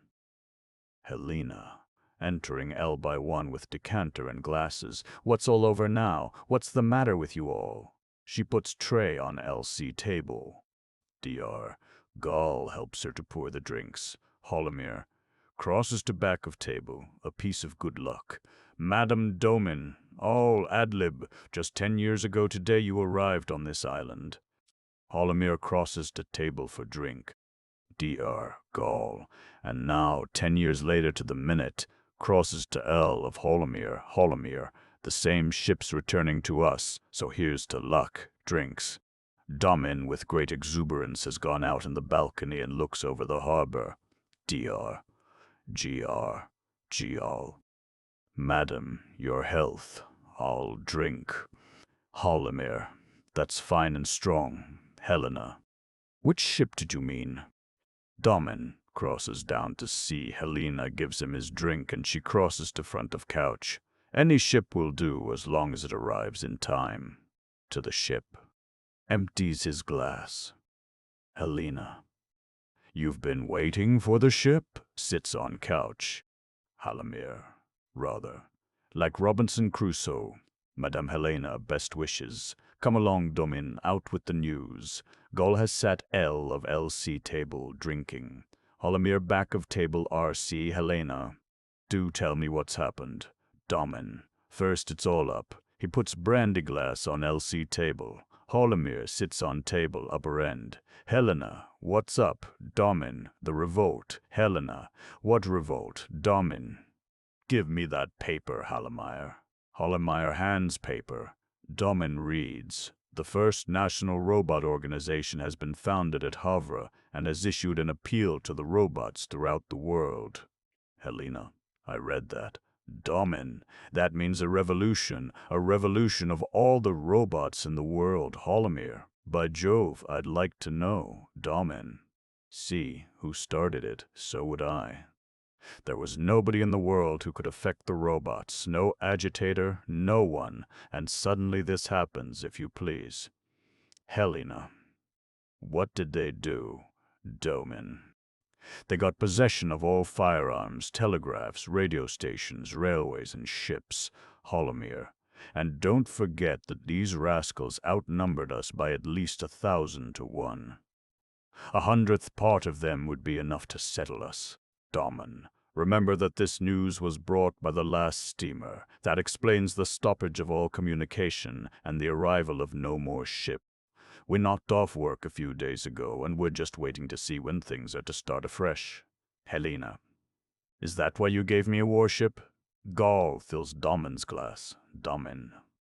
Oh, no, my dear, I ordered that 6 months ago, just to be sure I was on the safe side. But, upon my soul, I was sure then that we'd be on board today. Helena. Why 6 months ago? Domin.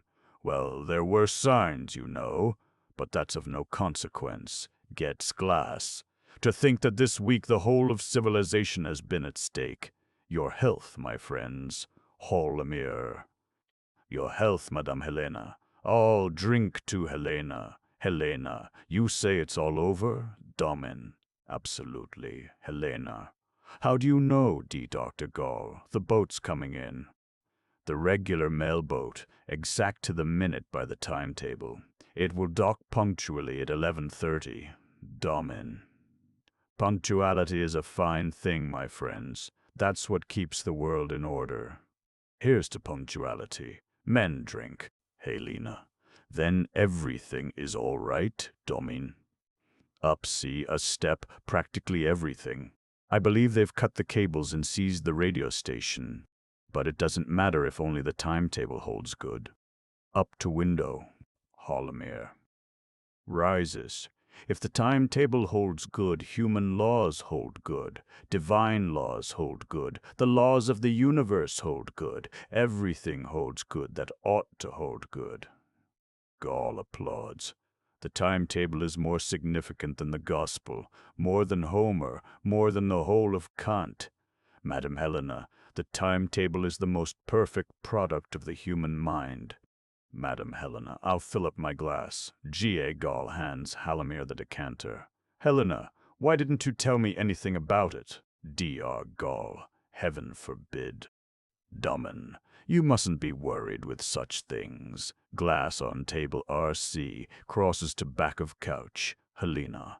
But if the revolution had spread as far as here, Domin, you wouldn't know anything about it. Helena. Why, Domin? Because we'd be on board your Ultimus and well out at sea. Within a month, Helena, we'd be dictating our own terms to the robots. Helena, I don't understand. Domin. Crosses to sea toward Gall and Holomir. We'd take something with us that the robots could not exist without. Helena. What, Harry? Domin. Turns to Holomir, the secret of their manufacture. Old Rossum's manuscript. As soon as they found out that they couldn't make themselves, they'd be on their knees to us. D.R. Gall rises. Madame Domin, that was our trump card. I never had the least fear the robots would win. How could they, against people like us? Up to window, Gall rises and goes out into the balcony. Helena. Why didn't you tell me? She rushes up to the fireplace and sees the ashes. D.R. G.R. G.L. Why, the boat's in. Holomir.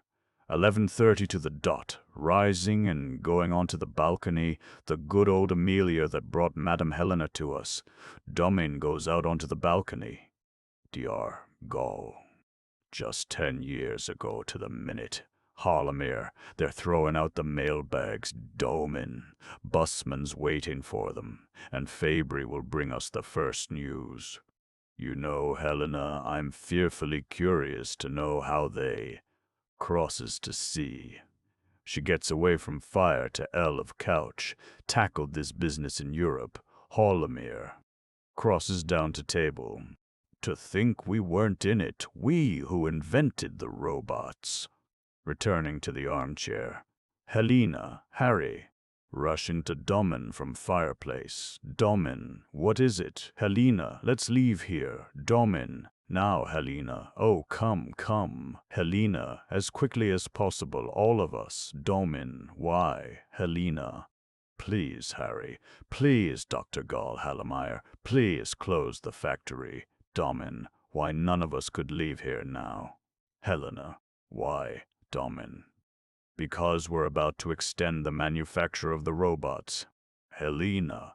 What now after the revolt? Domin. Yes, precisely after the revolt. We're just beginning the manufacture of a new kind. Helena. What kind? Domin. Henceforward we shan't have just one factory.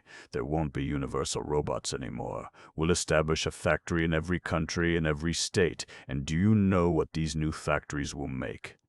Helena. No, what? Domin. National robots. Helena. How do you mean? Domin. I mean that each of these factories will produce robots of a different color, a different language. They'll be complete strangers to each other. Turns, takes in Holomir and Gall. They'll never be able to understand each other. Then we'll egg them on a little in the matter of misunderstanding, and the result will be that for ages to come, every robot will hate every other robot of a different factory mark. So humanity will be safe. R.U.R. To each of them, by Jove, we'll make Negro robots and Swedish robots and Czechoslovakian robots, and then, Helena, Harry, that's dreadful. R.U.R. Madam Domin, here's to the 100 new factories, the national robots. Gall, back of table LC, Domin. Helena, mankind can only keep things going for another 100 years at the outside. For 100 years, man must be allowed to develop and achieve the most he can. Helena. Oh, close the factory before it's too late. Domin. I tell you, we are just beginning on a bigger scale than ever. Enter Fabry L2, goes to L of Domin. Dr. Gall. Well, Fabry, Domin. What's happened? Have you been down to the boat? Dr. Gall. Let's hear. Fabry. Read that, Domin. He hands him a pink handbill. When Domin receives the handbill, he sees at once that something has happened. R.U.R. Tell us, Fabry. Fabry. Falsely. Well, everything is all right, comparatively. To the other men, on the whole, much as we expected. Dr. Gall. They acquitted themselves splendidly. Fabry. Who? Dr. Gall. The people. Fabry. Hesitating. Oh, yes, of course. That is... Excuse me, there is something we ought to discuss alone. Helena touches his arm. Fabry, have you had bad news? Fabry. No, on the contrary. I only think that we better go into the office. Helena, stay here. I'll go. Exits L.1, Dr. Gall. What's happened? Domin, damnation, coming down to R.C. Fabry. Bear in mind that the Amelia brought whole bales of these leaflets. No other cargo at all.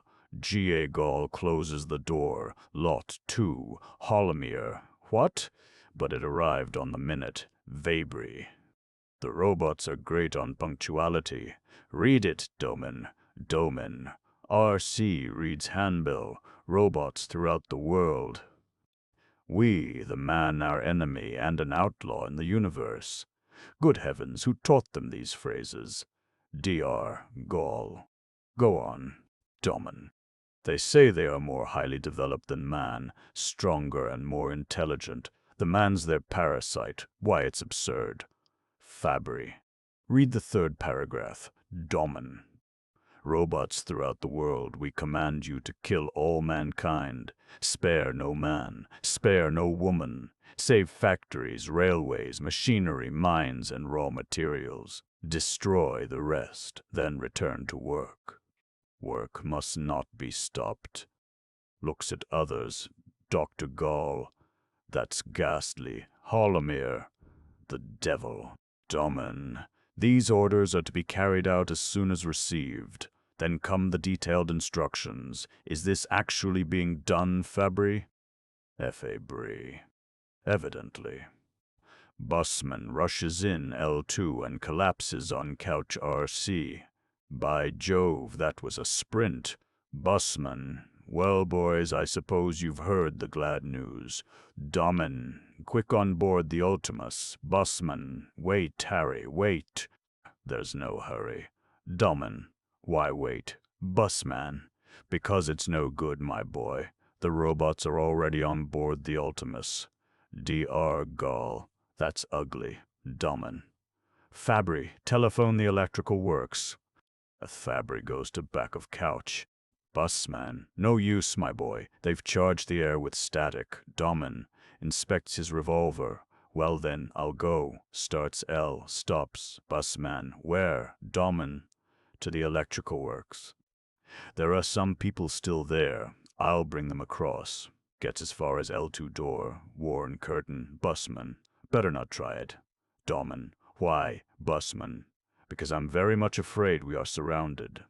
All rush out into the balcony. Dr. Gall. Surrounded. Runs to window. I rather think you're right. Gall rushes to balcony. R.U.R. By Jove, that's deuced quick work. Going to windows. Helena. Runs in L1 to L. Harry, what's this? Holds out paper. Domin. Where did you get it? Coming to see. Helena points to the manifesto of the Autobots which she has in her hand. The robots in the kitchen, Domin. Where are the ones that brought it? Helena. There, gathered around the house. G. Al. Lol. Mir. Domin. Start down C. The factory whistle blows. MOB voices start. Domin. The factory whistle. Fabry Gall Halamir looking over C. Then turn R. Buzzman. Noon. Domin. Looking at his watch. To Halamir, no, that's not noon yet. That must be... that's... front. Front. Helena. What? Domin. The robot signal. The attack. Helena clings to Domin. Fabry and Gall close the steel shutters on window. C. Buzzman hurries to window and looks through the shutters. The curtain falls quickly with Helena in Domin's arms. The whistle blows until the curtain is down. Sir Turton. ACT 3. The same. Afternoon epilogue. A laboratory. 1 year later. Place, an island. Time, the future. Description of characters. Domin, a handsome man of 35. Forceful, efficient, and humorous at times. Sulla, a pathetic figure. Young, pretty, and attractive. M.A. Arias, a young robot, superior to the general run of his kind, dressed in modern clothes.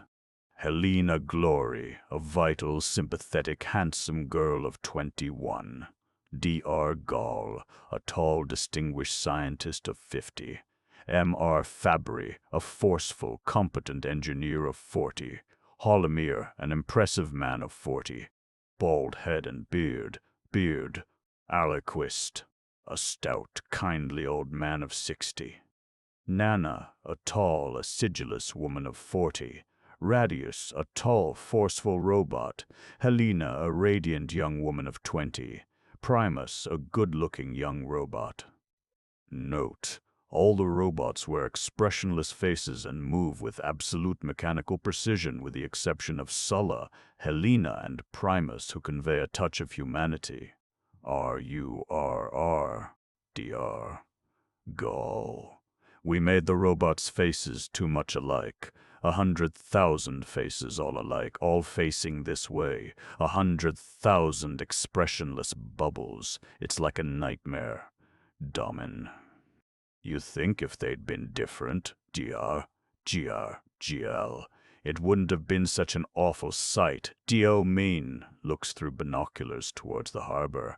I'd like to know what they're unloading from the Amelia. Dr. G. Gall, not firearms. Fabry. Enters L2 with a plug box to which is attached a long cable or wire, Halamir following him. Fabry attaches the cable to an electric installation which is on the floor near the wall, downstage at L1 entrance. All right, Halamir, lay down that wire. Halamir, just inside the room. That was a bit of work. What's the news? Seeing Domin and Gall at the window. Dr. Gall. We're completely surrounded. Halamir. Crosses to window. We've barricaded the passages and the stairs. Going to window, God, what swarms of them. I don't like the looks of them, Domin. There's a feeling of death about it all. Any water here? Fabry. Ready. Dr. Gall. Turning round in the chair. What's that wire for, Fabry? Fabry. The electrical installation. Now we can run the current all along the garden railing, up to window whenever we like. If anyone touches it, he'll know it. We've still got some people there anyhow. Dr. Gall. Where? Fabry. In the electrical works. At least, I hope so. Goes to lamp on table LC and turns on lamp. Ah, they're there and they're working. As long as that'll burn, we're all right. To window. Halamir. The barricades are all right too, Fabry. Fabry. Your barricades. I can put 1200 volts into that railing. Helena is playing Rachmaninoff's elegy off L1 Domin. Where's Busman? Domin has left window and is walking up and down stage across front. Fabry. Downstairs in the office. He's working out some calculations. Domin. I've called him. We must have a conference. Crosses to L. Alquist. Thank God Madame Helena can still play. Halamir crosses to L1 door, opens it slightly and listens to music. Enter busman L2. Fabry. Look out, bus. Look out for the wires. DR. Gall. What's that you're carrying? Busman. Laying the books on the table, LC. The ledger, my boy. I'd like to wind up the accounts before... Bauman crosses up to window. Well, this time I shan't wait till the new year to strike a balance. What's up? Goes to window. Absolutely quiet. DR. Gall. Can't you see anything? Busman. Nothing but blue. Blue everywhere. DR. Gall. That's the robots. Domin. The robots are unloading firearms from the Amelia. Busman. Well, what of it? How can I stop them? Returns to LC. Table, sits and opens ledger. Domin. We can't stop them. Busman. Then let me go on with my accounts. Goes on with his work. Domin. Picks up telescope. Good God. The Ultimus has trained her guns on us. DR. Gall. Who's done that? Domin. The robot's on board. Fabry. I'm then, of course. Pause, then. Then that's the end of us. To R. Corner of desk. DR. Gall. You mean... Fabry. The robots are practice marksmen. Domin. Yes. It's inevitable. Pause. DR. Gall. Swinging around, looking into room. Pause. That was criminal of old Europe to teach the robots to fight. Damn them. Couldn't they have given us a rest with their politics? It was a crime to make soldiers of them. Aelquist. It was a crime to make robots. Domin. Quietly. Down C. No, Alquist, I don't regret that even today. Aelquist. Not even today? Domin. Dreamily. Not even today, the last day of civilization. It was a colossal achievement. Busman. Sotto voce. 360 million. Domin. From window Alquist, this is our last hour. We are already speaking half in the other world. That was not an evil dream to shatter the servitude of labor. The dreadful and humiliating labor that man had to undergo. Work was too hard. Life was too hard. And to overcome that, Alquist was not what the two Rossums dreamed of. Old Rossum only thought of his godless tricks, and the young one of his milliards. And that's not what your R.U.R. shareholders dream of either. They dream of dividends, and their dividends are the ruin of mankind. Domin. To hell with your dividends. Crossing R in front of couch. Do you suppose I'd have done an hour's work for them? It was for myself that I worked, for my own satisfaction. I wanted man to become the master, so that he shouldn't live merely for the crust of bread. I wanted not a single soul to be broken by other people's machinery. I wanted nothing to be left of this appalling social structure. I'm revolted by poverty. I wanted a new generation. I thought, I wished. Well, Domin. Front of couch, I wanted to turn the whole of mankind into an aristocracy of the world, an aristocracy nourished by millions of mechanical slaves, unrestricted, free, and consummated in man. And maybe more than man. Alquist, Superman, Domin, yes. Oh, only to have 100 years of time. Another 100 years for the future of mankind. Busman, Sotovos. Carried forward, 420 millions. Domin sits on couch. Halamir pauses back of couch. What a fine thing music is. We ought to have gone in for that before. Fabry. Gone in for what? Halamir. Beauty, lovely things. What a lot of lovely things there are. The world was wonderful, and we We here. Tell me, what enjoyment did we have? Busman. Soto você. 520 million. Holomir.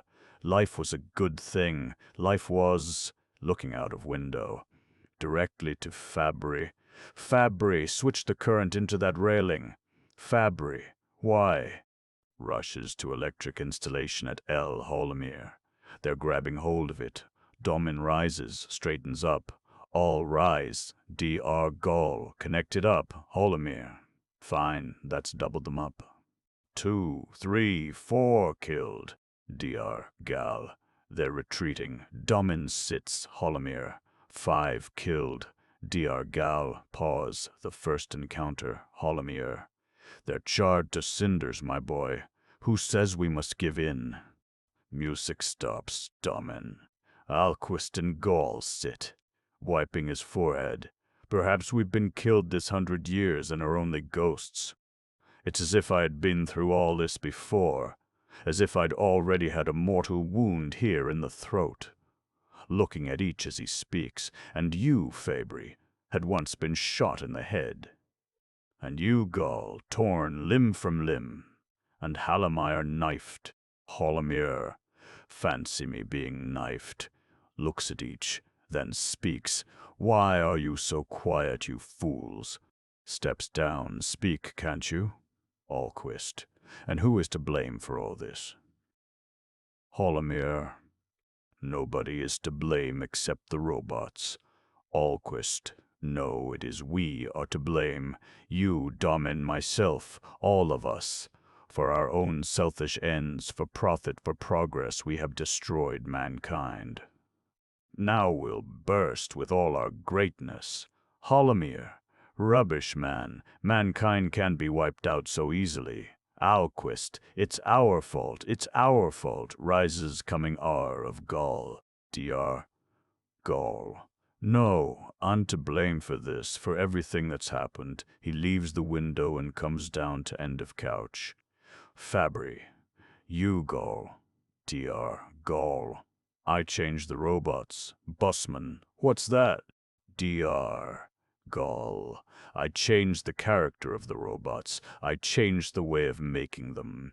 Just a few details about their bodies. Chiefly, their irritability. Holomir. Damn it, why? Bossman. What did you do it for? Fabry. Why didn't you say anything? Dr. Gr. Gao. I did it in secret. I was transforming them into human beings. In certain respects, they're already above us. They're stronger than we are. Fabry. And what's that got to do with the revolt of the robots? Dr. Gall. Everything, in my opinion. They've ceased to be machines. They're already aware of their superiority, and they hate us as they hate everything human. Domin. Perhaps we're only phantoms. Fabry. Stop, Harry. We haven't much time, Dr. Gall. Domin. Fabry. How your forehead bleeds where the shot pierced it. Fabry.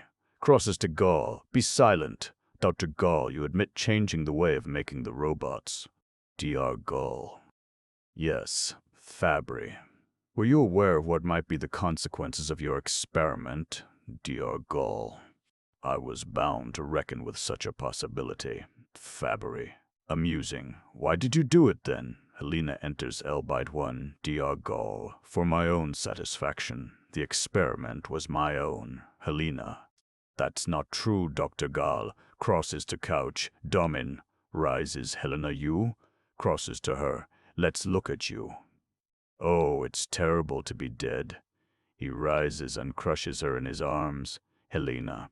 Yup, Harry. Domin. No, Helena, don't leave me now. You are life itself. Helena. No, dear, I won't leave you, but I must tell them. Dr. Gall is not guilty. Fabry. Excuse me. Gall was under certain obligations. Helena. No, he did it because I wanted it. Tell them, Dr. Gall, how many years ago did I ask you to? Dr. Gall. I did it on my own responsibility. Helena. Don't believe him. I asked him to give the robots souls. Domin. This has nothing to do with the soul. Helena. That's what he said. He said that he could change only a physiological. Holomir. From up at window, a physiological correlate. Helena. Yes, but it meant so much to me that he should do even that. Domin. Why, Helena? I thought that if they were more like us, they would understand us better, that they couldn't hate us if they were only a little more human. Domin. Nobody can hate man more than man. Helena. Oh, don't speak like that, Harry. It was so terrible, this cruel strangeness between us and them. That's why I asked Gaul to change the robots. I swear to you that he didn't want to. Domin.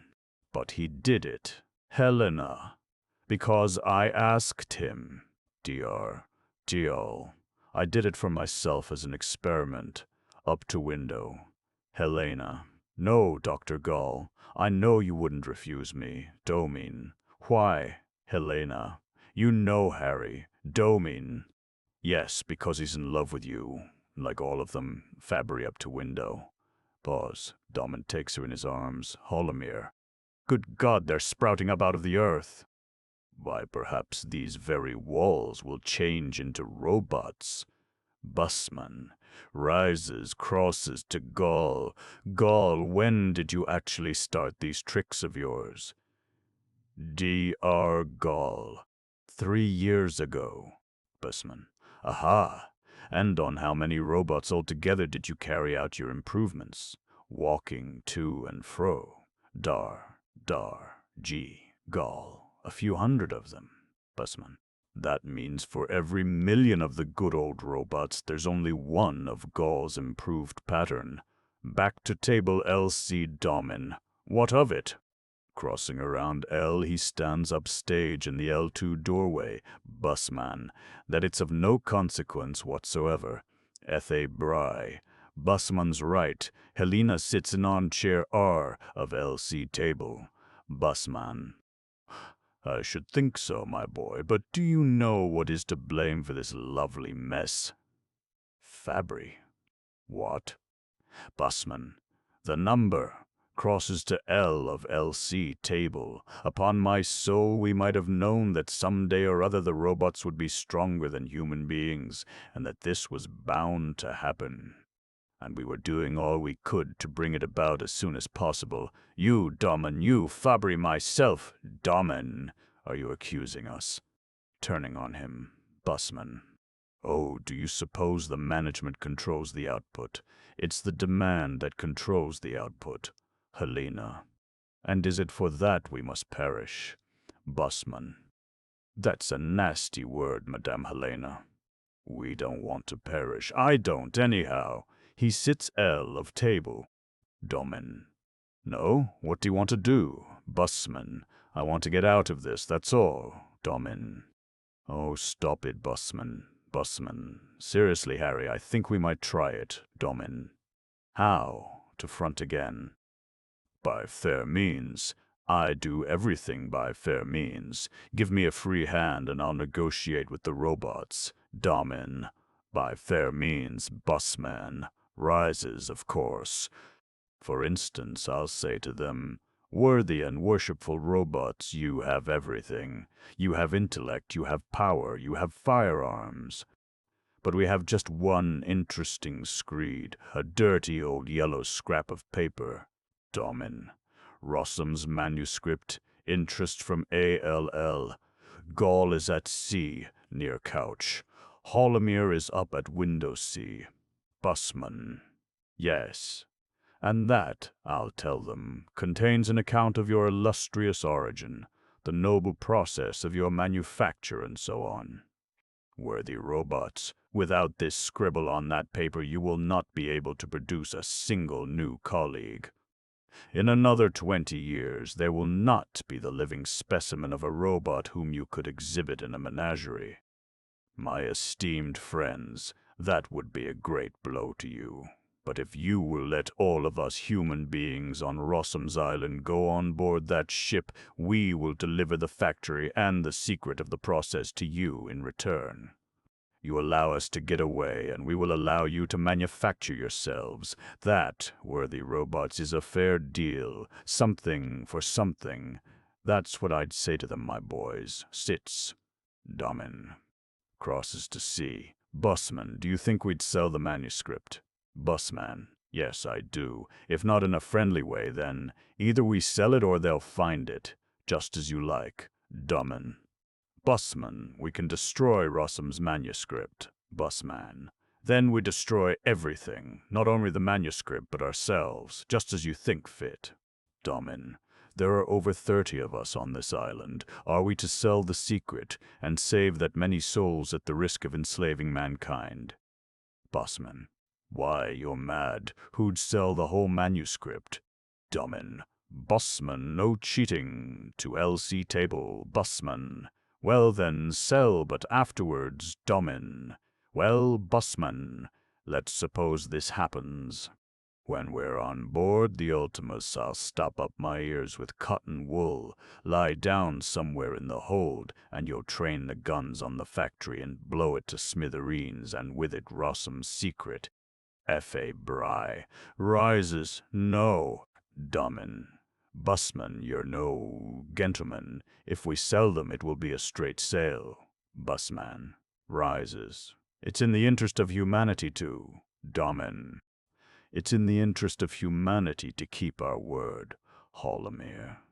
Oh, come, what rubbish. Domin. This is a fearful decision. We are selling the destiny of mankind. Are we to sell or destroy? Fabry? Ephebri. Sell. Domin. Gaul. Domin. Helame. Halameir. Halameir. Sell, of course. Domin. Alquist. Alquist. As God wills. Domin. Starts off R. Very well, gentlemen. Helena. Harry. You're not asking me. Domin. Stops. To her. No, child. Starting R. Don't you worry about it. He pats her shoulder. Fabry. Who do the negotiating? Busman. I will. Up to window. Domin. Wait till I bring the manuscript. Domin goes out R. Helena. Rises. Harry. Don't go. Helena sits. Or look at her. Pause. Fabry. Looking out of window. Oh, to escape you. You. Matter. In revolt. Oh, to preserve human life if only upon a single vessel. Dr. Go. Don't be afraid. Going to back of couch, Madam Helena. We'll sail far away from here. We'll begin life all over again. Helena. Oh, Gaul, don't speak. Fabry. Crosses to L of Gaul. It isn't too late. Going to L of her chair, it will be a little state with one ship. Alquist will build us a house, and you shall rule over us. Holomir. Crosses to L of Fabry. Madam Helena. Fabry's right. Helena. Breaking down. Oh, stop, stop. Busman. Good. Crosses to L of Elsie table. I don't mind beginning all over again. That suits me right down to the ground. Going through papers on table. Fabry. And this little state of ours could be the center of future life, a place of refuge where we could gather strength. Why, in a few 100 years we could conquer the world again. Alquist. You believe that even today? Fabry. Yes, Busman, amen. You see, Madame Helena, we're not so badly off. Domin. Storms into R. To R of couch. Hoarsely. Where's old Rossum's manuscript? To R.C. Busman. In your strongbox, of course. Domin. Someone has stolen it. Dr. Gaul. Impossible. Domin. Who has stolen it? Helena. Standing up I did. Reactions from Fabry and Holomir. Domin. Where did you put it? Helena. Harry, I'll tell you everything. Only forgive me. Domin. Where did you put it? Helena. Pointing to fireplace this morning. I burnt the 2 copies. Domin. Burnt them? Where? In the fireplace. Goes to fireplace, followed by Fabry, Holomir, and Busman. Helena, throwing herself on her knees. By sofa facing upstage. For heaven's sake, Harry. Domin. Going to fireplace. Nothing but ashes. Wait, what's this? Picks out a charred piece of paper and reads, by adding. Fabry, Gall, and Holomir move up to him. Dr. Gall. Let's see. By adding biogen to Domin. Is that part of it? Dr. GL, carrying paper down and letting it fall. Yes. Ga Gal crosses to LC. Ga Halomir to R of LC. Table. Fabry to window. Busman to L of LC table. Busman, God in heaven, sits L of table. Domin. Then we're done for. Get up, Helena. Helena. Then you've forgiven me. Domin. Get up, child. I can't bear, Fabry. Lifting her up, please don't torture us. Helena, Harry, what have I done? Fabry. Coming to Helena, don't, Madame Helena. Domin. Takes Helena to couch. She sits. Gall, you couldn't draw up Rossum's formula from memory. Dr. Gall. It's out of the question. Even with my recent experiments, I couldn't work without referring to the formula. At LC, it's extremely complicated. Domin. Try. All our lives depend upon it. Dr. Gall. Without experiments, it's impossible. Domin. And with experiments, Dr. Gall, it might take years. Besides, I'm not old Rossum. Busman. God in heaven, Domin. Up to fireplace. So then this was the greatest triumph of the human intellect. These ashes. Helena. Harry, what have I done? Domin. Comes to her. Why did you burn it? Helena. I have destroyed you. Busman. God in heaven. Domin. Sits R of her. Helena. Why did you do it, dear? Helena. I wanted all of us to go away. I wanted to put an end to the factory and everything. It was so awful. Domin. What was awful? Helena. That children had stopped being born. Because human beings were not needed to do the work of the world. That's why, Domin. Is that what you were thinking of? Well, perhaps in your own way you are right. Busman. Wait a bit. Rising. Good God, what a fool I am not to have thought of it before. Holomir. What? Busman. 520 millions in banknotes and checks. 500 million in our safe. They'll sell for 500 million. For 500 million they'll. Crosses to Domin. Dr. Gall. Are you mad, Busman? Busman.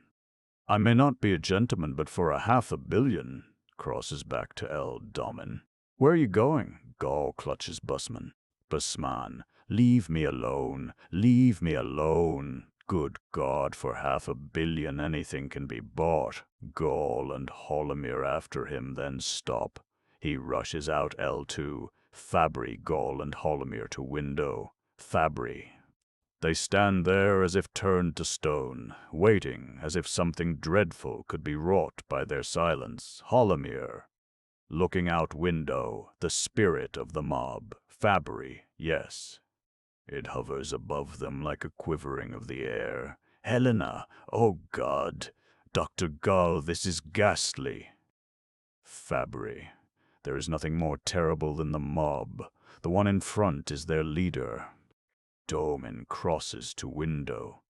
Helena. Rises. Which one? Rushing to window. Holomir. Point him out. Fabry. L window, the one at the edge of the dock. This morning I saw him talking to the sailors in the harbor. Helena. Dr. Gall, that's Radius. Backing into the room, horror-stricken. Dr. Gall, yes. Domin. Radius. Holomir. Could you get him from here, Fabry? Fabry. I hope so, Holomir. Try it then. Fabry. Good. Draws his revolver and takes his aim. Helena, to Fabry. Fabry, don't shoot him. Fabry, he's their leader. Dr. Gall. Fire. Standing above table LC. Helena. Fabry, I beg of you. She goes to Fabry and holds his arm. Fabry. Pause. Lowering the revolver. Very well. Domin. It was Radius's life I spared. D.R. Gall. Do you think that a robot can be grateful? Pause. Fabry. Busman's going out to them. Holomir. He's carrying something. Papers. That's money. Bundles of money. What's that for? Damen.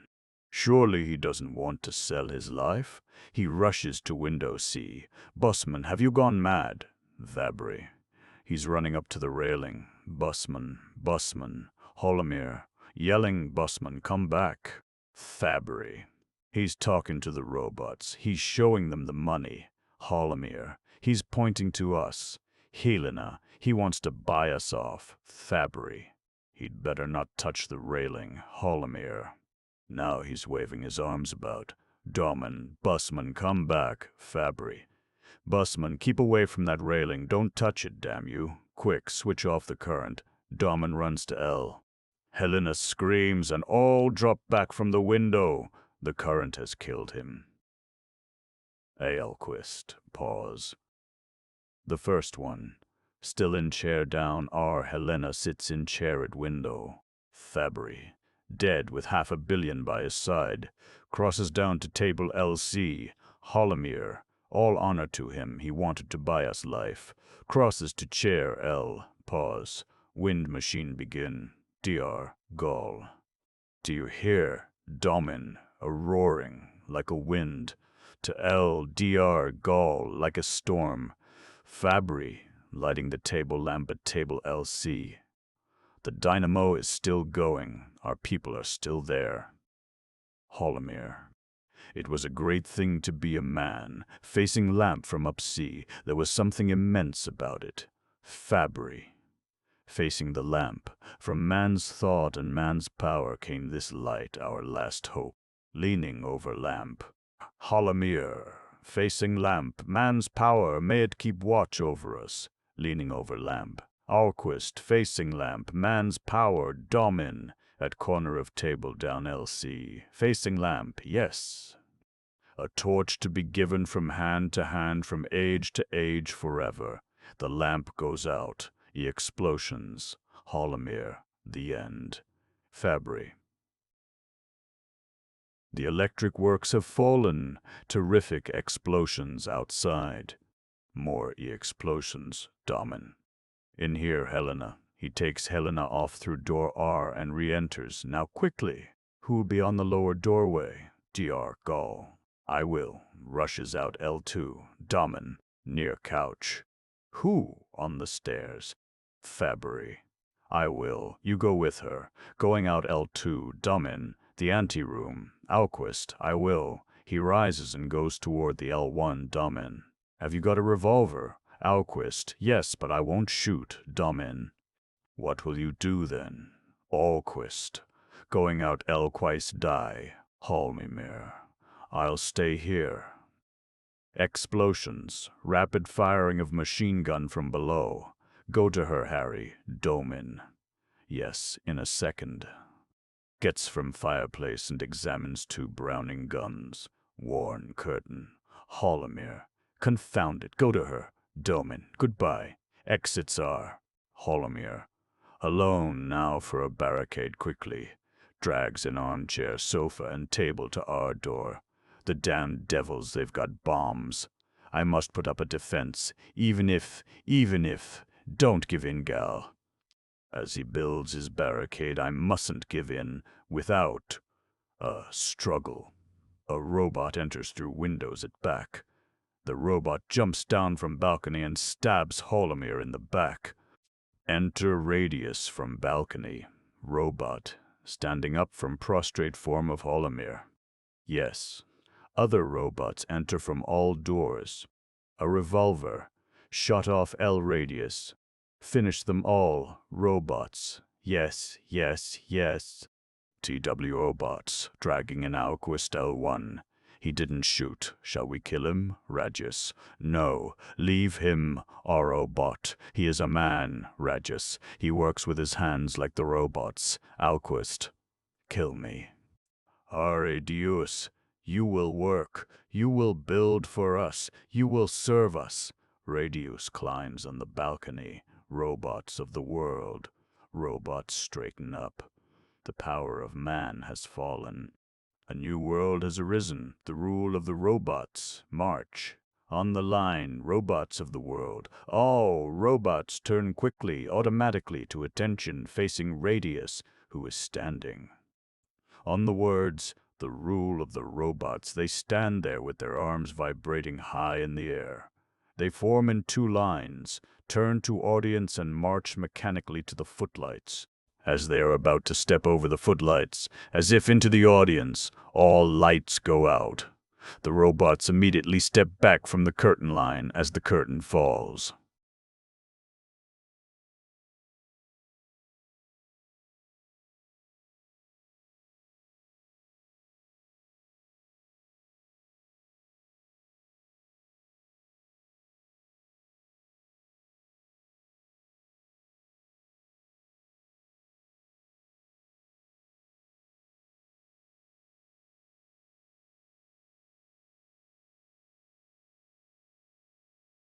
C.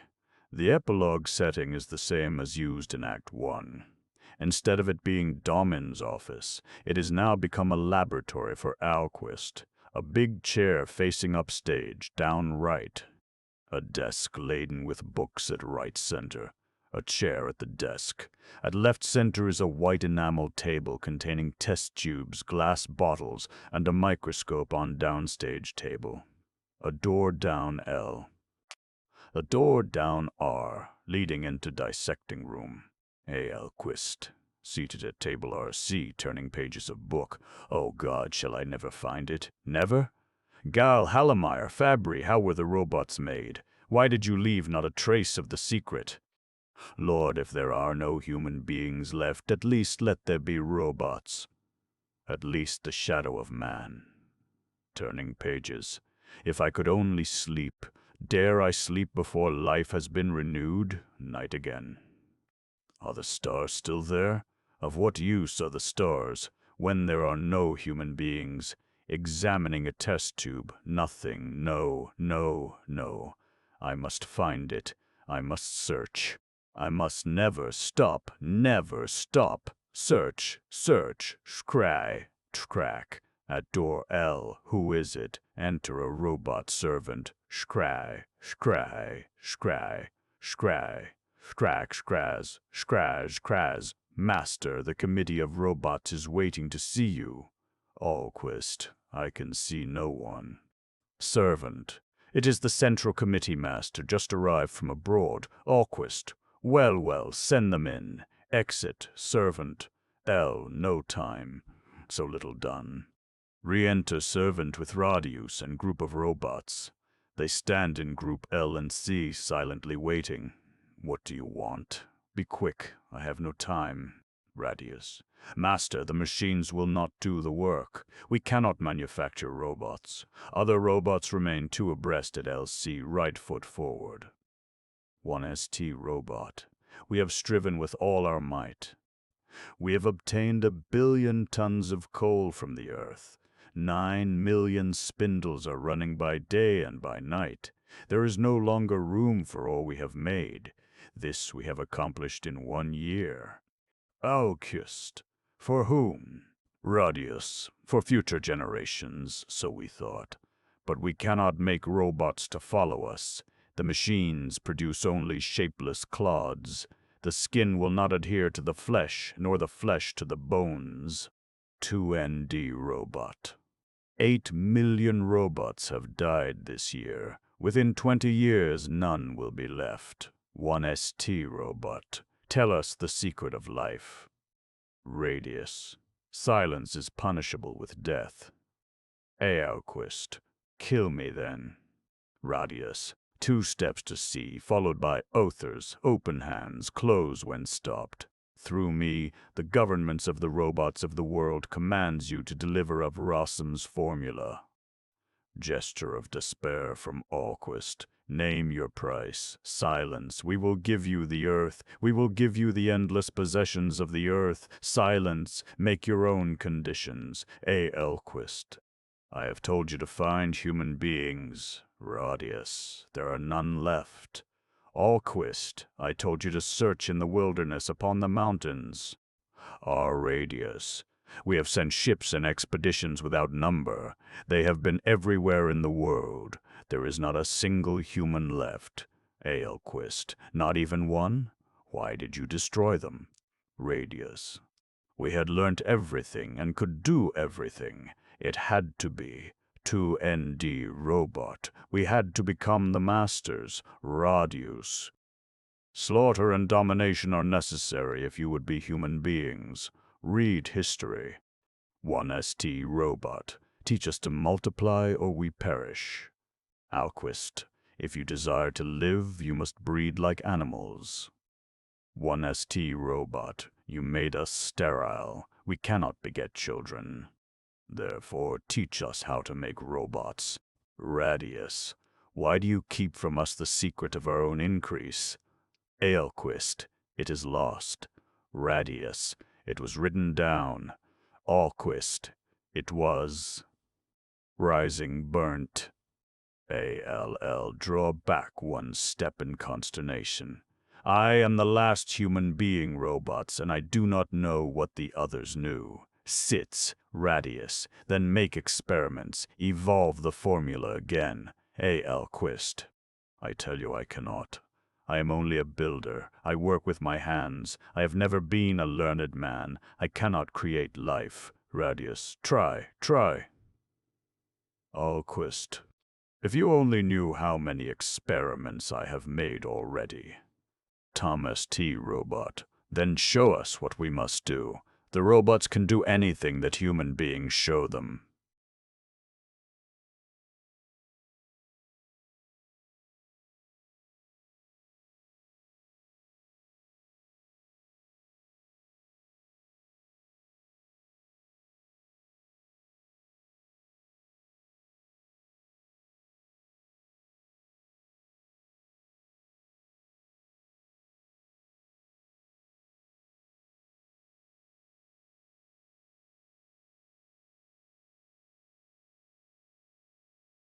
Experiment then on live robots. Experiment then on us.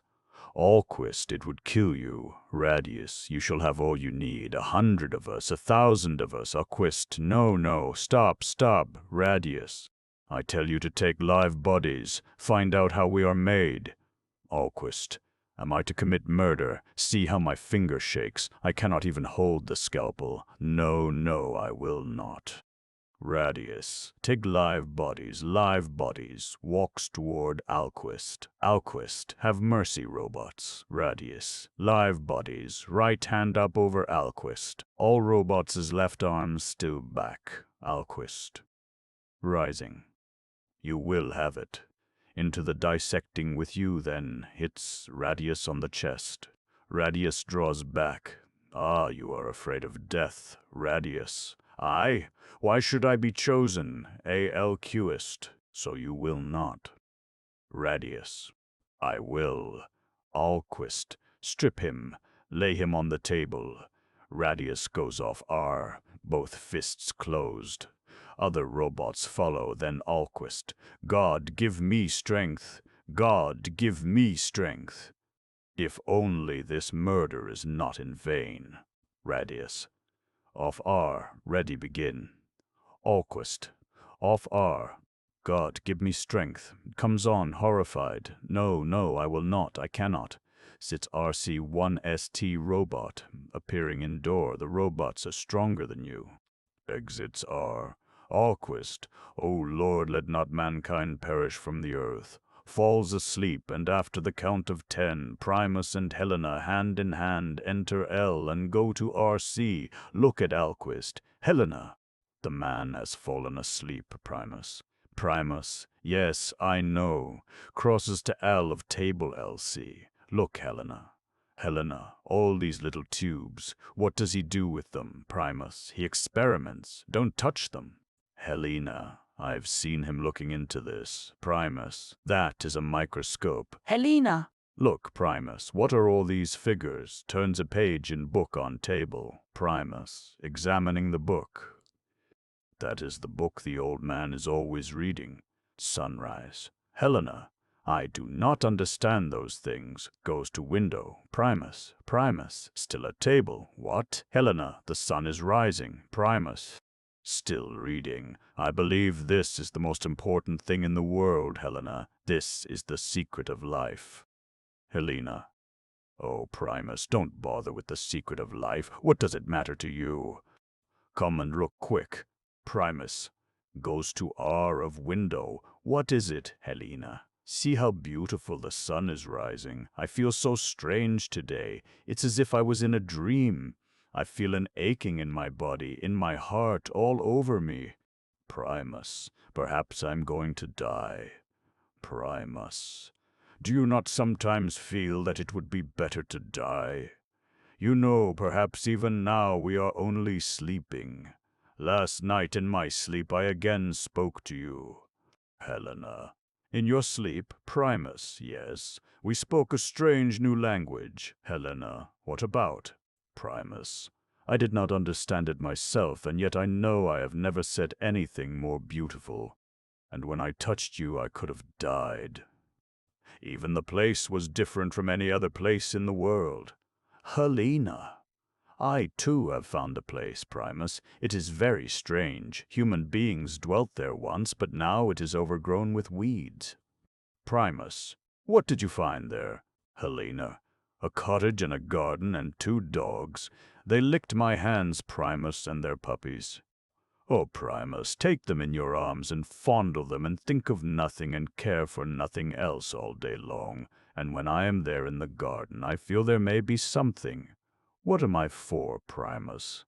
Primus. I do not know, but you are beautiful. Helena. What, Primus? Primus, you are beautiful, Helena, and I am stronger than all the robots. Helena. Am I beautiful? Of what use is it to be beautiful? Look, your head is different from mine. So are your shoulders and your lips. Oh, your hair is mussed. I will smooth it. Keeps her hand on his head. No one else feels to my touch as you do. Primus, embarrassing her. Do you not sometimes feel your heart beating suddenly, Helena, and think how something must happen? Helena. What could happen to us, Primus? Look at yourself. Laughs. Alquist. Awakes laughter? Laughter, human beings. Getting up. Who has returned? Who are you? Primus. The robot Primus. Alquist. To Helena. What? A robot. Who are you? Helena. The robotess Helena. Shies away L. Alquist. What? You are timid, shy. Starts to touch her. Let me see you, robotess. Primus.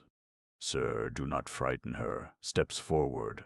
Alquist. What? You would protect her. Laughter, timidity, protection. I must test you further. Take the girl into the dissecting room. Primus. Why?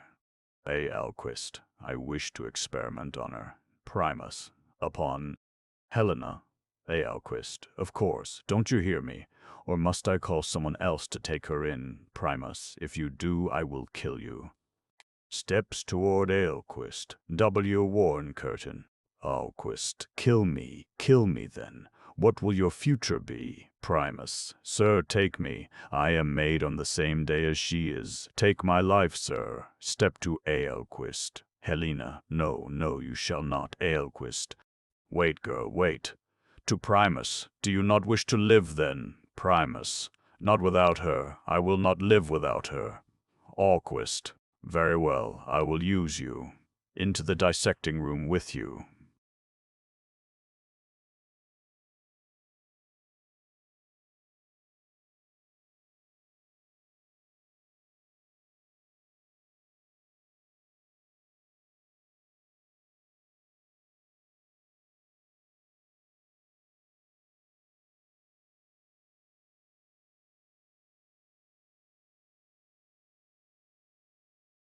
Primus. She bursts into tears and moves. Alquist stops her. Alquist. Child, you can weep. Tears. What is Primus to you? One Primus more or less in the world. What does it matter? Helena. I will go myself. Alquist. Where? Into the dissecting room? Helena. Crosses to R. Yes, in there. To be cut. Primus stops her from going. Let me pass, Primus, let me pass. You shall not go in there, Helena. Helena! If you go in there and I do not, I will kill myself. Primus. To Alquist I will not let you. Man, you shall kill neither of us. Aelquist. Why, Primus? We belong to each other. Alquist. Go. Exit. Primus and Helena L. Adam. Eve. Corton. R. Fr. Property. List throughout, dark gray carpet ground cloth.